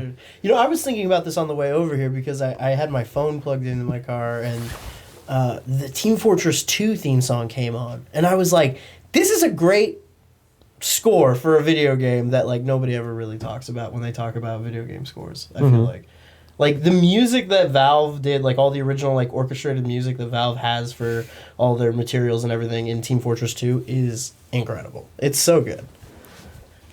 That's a good answer. I do have a playlist on YouTube of like some of my favorite. I think Mirror's Edge is on there. Mirror's Edge is really Mirror's good. Edge is, but mainly the theme is fucking fantastic. listened to- Last of Us is like I Oh think God, yeah, no, The like, Last of yeah. Us is an incredible. Is it soundtrack. recent? honestly one of my Just favorite. just your favorite game scores. Here's two that, and I have like this is I love game soundtracks. I think I have a really hard time picking my favorite, but two that come to mind that I've been listening to a lot lately. Silent Hill Shattered Memories has a fantastic soundtrack. Probably one of the best things about that game. And two, I was just listening to this today. Tenchu Stealth Assassins from the PS1. Such a great soundtrack. So Holy crap. some of the games that are on this list, I have FTL, Mirror's Edge, The Last of Us, Dust Force, Chrono Trigger, Wind Waker, Red Dead, Katamari Damacy, Assassin's Creed 2. Actually That's a has good a one. fucking It really great did. soundtrack. That was Austin Wintory, right? Oh, yeah. The one, No, Austin Wintory did Assassin's Creed Syndicate, Oh, which is also a very good sound. I've been listening to that too. That's Who a did- pretty who damn did good two, sound. though? I think Symphony of the Night's a classic, but hey. It is. That would be Also, oh god, who did? Let me see. If I it's- don't see it come up as often, I guess, because people don't love it. But it's one of my favorites. I love the Suikoden soundtrack. I've never heard that one. But then again, I haven't really played a What Suikoden about game. Bastion? Bastion. Bastion's got good. a great soundtrack. Bastion's I mean, there's good. so many. Nier, Nier. thank you. Nier has a- Nier's actually on this list. fucking I have amazing Nier on my soundtrack. list. All right, that's all the questions for this week. Thanks for the questions, guys. If you are a patron, every week we post a thread on our Patreon activity feed where you can ask us questions and we will answer them on the podcast. Any patron, doesn't matter how much you. If you Yeah. are a patron of any amount, you can ask us questions, and we'll get to as many as we can on the podcast. So, thank you for those questions this week. We'll answer some more next week. For now, let's go ahead and get to let's close out the show as we always do with the 4-player minute. We're gonna go around. We're gonna say our hype, our sweat, our thank you, and our fuck you of the week. Brad's gonna start us off. My hype is for The Witness. It comes out in January, and it comes out in like a month from now. My And God. I'm real excited. I mean, I'm excited just because it's the next Jonathan Blow game, and I adore Braid, which also has a great soundtrack. But that's my hype. And also, my second hype is XCOM 2. I can't fucking wait. They've been releasing some... Oh, my God. Oh, my God. Oh, my God. It's going to be so good. You know what? It's looking, like, sexy, It looks good. right? It looks fucking good. It's looking good. Like, better than it looked at E3. Yeah. My sweat... I'm going to give my sweat for Fire Emblem. I've been thinking about Fire Emblem a lot lately, and I really did like Awakening, but I'm a little worried that... I mean, I have a love-hate relationship with Fire Emblem. I really love it, but there are certain aspects of it that make me a little frustrated, like, you know, the leveling system, and I've always it's always been in the back of my mind of like, this is cool, but like it doesn't have like even a tiny fraction of the customization I like in this genre of game, like a Final Fantasy Tactics or a Tactics Ogre. But you know, I'm sure it's going to be solid. I'm a little worried about the fractured release or whatever. Yeah. And my fuck you for this week is a big giant fuck you. I've just been thinking about it. Recently, I think fairly recently, Magic the Gathering Puzzle Quest came out. Oh, I heard about that. Is it supposed to be pretty good? I don't know. Probably not. Probably not because Puzzle Quest went to shit. Dude, that first Puzzle Quest was such a great idea. And the second one kind of expanded on that in some smart ways, where you didn't just have this great core puzzle mechanic with RPG elements, but you had like a quest, you had a character, there was loot, you know, you were progressing through like a world and you had different types of missions and there was variety. And now it's become like this to play iOS garbage where there's not even a world or a character or anything. You're just doing fights and it's all cheap and shitty and half-assed now. And you're seeing these like really great licenses that are combining with Puzzle Quest, which is kind of like the dream thing. But that was the dream like back in the day when we first played Puzzle Quest, and Puzzle Quest was awesome. And now it's like a joke and they ruined it. They fucking ruined it. So fuck you, developers of Puzzle Quest, or anyone involved in the modern era of Puzzle Quest. You ruined it. You blew it. You could have had it all. You had it all and you blew it. You done? Yes. Finally. All right, my 4 play minute starts now. Why is your mic running away from you? Because I want it to be. Oh. My hype. Fucking Star Wars. Jesus Fuck Christ. It is here. Star Wars is here. It is literally so. It's Wednesday. You're going to see it on Sunday? Yeah, Sunday. Well, I'm going to see it on Saturday. I'm We're going within 72 I'm hours. going because Bernadette's I thought y'all were working. real fans. I could probably go sooner without Bernadette, but I would kind of feel bad. My sweat is actually for Xenoblade. I really wanted to get like a huge chunk of this game done before the end of the year. Just plug away. You'll get there. I'm trying. But there's other games I still want to even see if they could be contenders. In this game, it's just so daunting. It's just so daunting right now. My thank you goes to Chai Tai for sending me this game of Sheriff of Nottingham. It's a game I'm somewhat familiar with. It's a game of bluffing. Will that make a good board game night? This would make an excellent board game night. Wonderful. I'm excited to play it. So thank you for that, Chai. And then my fuck you this week is actually going to go. It goes to a lot of people. All the Undertale fans. Mainly Facebook. And it's I've never been a big Facebook fan just because of a lot of their practices. Yeah. I've never been a fan of it. Fair enough. They just want to make money. They don't give a fuck about anyone else. But it's recent. I recently heard about this whole thing. I forget what the term they call it. It's like something. And essentially, it's essentially stealing is what it is. And it cites like I don't want to name any because no, kind of. They will take a YouTube video and they will download it and upload it on their Facebook page. And then they make money off of it because of advertisement, and Facebook makes money off of it, but then the content creator makes nothing off of it. And it's kind of one of those situations where if someone watches a video on Facebook, why are they going to turn around and go and watch it on YouTube? They've already seen the video. So they just stole money from the content creator. And it's this really long drawn out, and like I was looking into it from there's this guy who does Smarter Every Day. It's a YouTube channel. This guy Destin, he's just a random guy who just decided he wanted to make videos that are cool, and he makes some fantastic videos. Go check him out. He's cool. So one of his videos got someone stole it off of his YouTube channel, put it on Facebook, and it took him like 5 or 6 days to get Facebook to take it down. But the problem is, Facebook has no incentive to take it down. They're making money off of it. Yeah. They want it to be up there. And it's just this really fucking skeezy fucking thing. And you know how Facebook videos autoplay now? Yeah. That's another way they make money. If you watch that video for 3 seconds, money gets made off of it.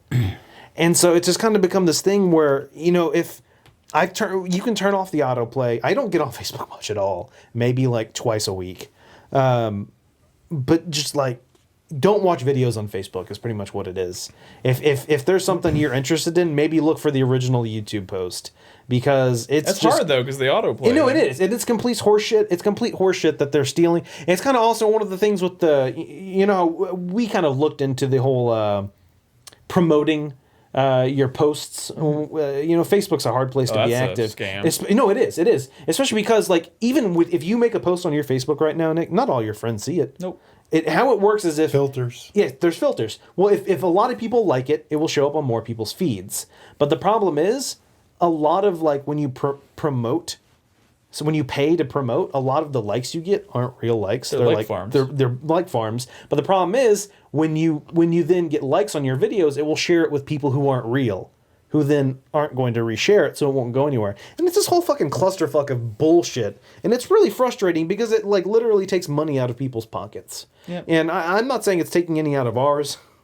But just, I just hate that shit. I hate it so fucking much that there are some people who that's how they make their living, and it's just... Fuck Facebook. Yeah, it's ridiculous. So, yeah. And those There's my people. little rant for the night. Crispy?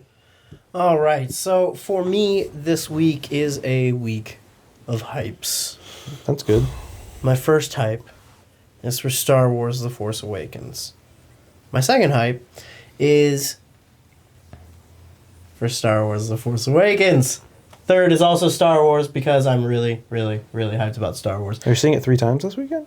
It could. I Well, don't no. know. I don't know what I'm doing with my life after 10 a.m. on Friday morning. Yeah, I think it's gonna be it's gonna be a lot of those should I go see it again? This by the way is a shameless cop out for having not prepared a 4-player minute. But you have one other hype, I know. My that. other hype is also for No Man's Sky. Oh, Yes. I forgot That's about also that game. a cop out for not having. No. You know that won the award for that's most city. anticipated game at the Game Awards? Dude, I believe it. Says the guy who put it on his hype for the past month, 6 months. All right. Well, my hype this week, I think I'm gonna say Steamworld Heist because I didn't really know a whole lot about it. Watching you guys play it and talk about it got me kind of excited. One of the best things about that game is it's super easy to change the difficulty. Literally at the start of the mission, you can either go or change the difficulty. And so sometimes there have been times where I'm like, it's a little hard. I might knock it down a level, but then next mission just bump it right back up. It's really easy to kind of, if you get frustrated, I don't want to call it a cop-out because, the game is still hard no matter what. But anyway. Yeah. So I'm looking forward to trying that. I've been wanting to play something on my handheld this year, so maybe I'll try and squeeze some of that in before end of the year stuff. You're going to poop a lot before the end of the year. It is the perfect game. If all goes according to plan, yeah, I will. It's a perfect game to play poop. My sweat. Nobody panic when I say this, okay? Yes. Dark Souls. I have not forgotten about it, but as you all know, it's gotten real fucking shitty up in here with all these games coming out. Yep. I have had no time to go back and play Dark Souls, and it is not looking very good for me having played Dark Souls 1 and 2 before 3 comes out. Yep. But that is the game that I'm still planning to immediately jump back into as soon as we get my Game of the Year video done. I wouldn't worry about those. I would focus on finishing Dark Souls 3 before Bloodborne 2 comes out. Just prep for that now. Thank you, Brad. I have a second hype / thank you. This is a little bit of a cop out, kind of. My second hype goes to Star Wars: The Force Awakens. Whoa. And my thank you goes to, and this is a preemptive thank you. This is me also giving into the hype and totally putting my faith in something that I have not seen yet. I am fully aware of this, but there is something really magical and exciting about the way they're promoting this movie. Like, They're doing it well. Disney is doing a fantastic job. And I saw Yoda grapes. I haven't seen like there's one thing I haven't realized before because I like J.J. Abrams. He's not my favorite director. It's all right. He does some cool stuff. Yeah. But like, man, I ended up sitting in bed last night and watching a 35-minute interview with him about Star Wars: Force Awakens. He is fascinating to just talk about his projects, Yeah. and he's really into it. and he's really into it. He's really down to earth. Seems like a super awesome guy. I think they found like Classy. classy as fuck. You know what I Thank you, haven't Brett. seen? Collectible soda cans. There's everything. It's coming. There's dude. BB-8 oranges. Oh my god. By the way, Yeah, we had Star Wars water bottles. Oh, that is true. We did. the camping We trip. did. dude, I saw a commercial for Maybelline that was Yeah, brand they new have, to they have Star. Star Wars makeup. Yeah. Of course, why not? Wow. Well, because girls don't like Star Wars, Brad. Skim on It's not. That It's is not even about not the what I girl thing. said. It is literally just about the fact that makeup. Really, like everywhere I go, Star Wars everywhere. I also wanted just to give a shout out to like I think they did a really good job casting this movie. Like all the people they've chosen seem really cool, really enthusiastic about it, and I think that comes across. Did y'all watch Attack the Block yet? No, I have not. You people. No. What do you mean, you people?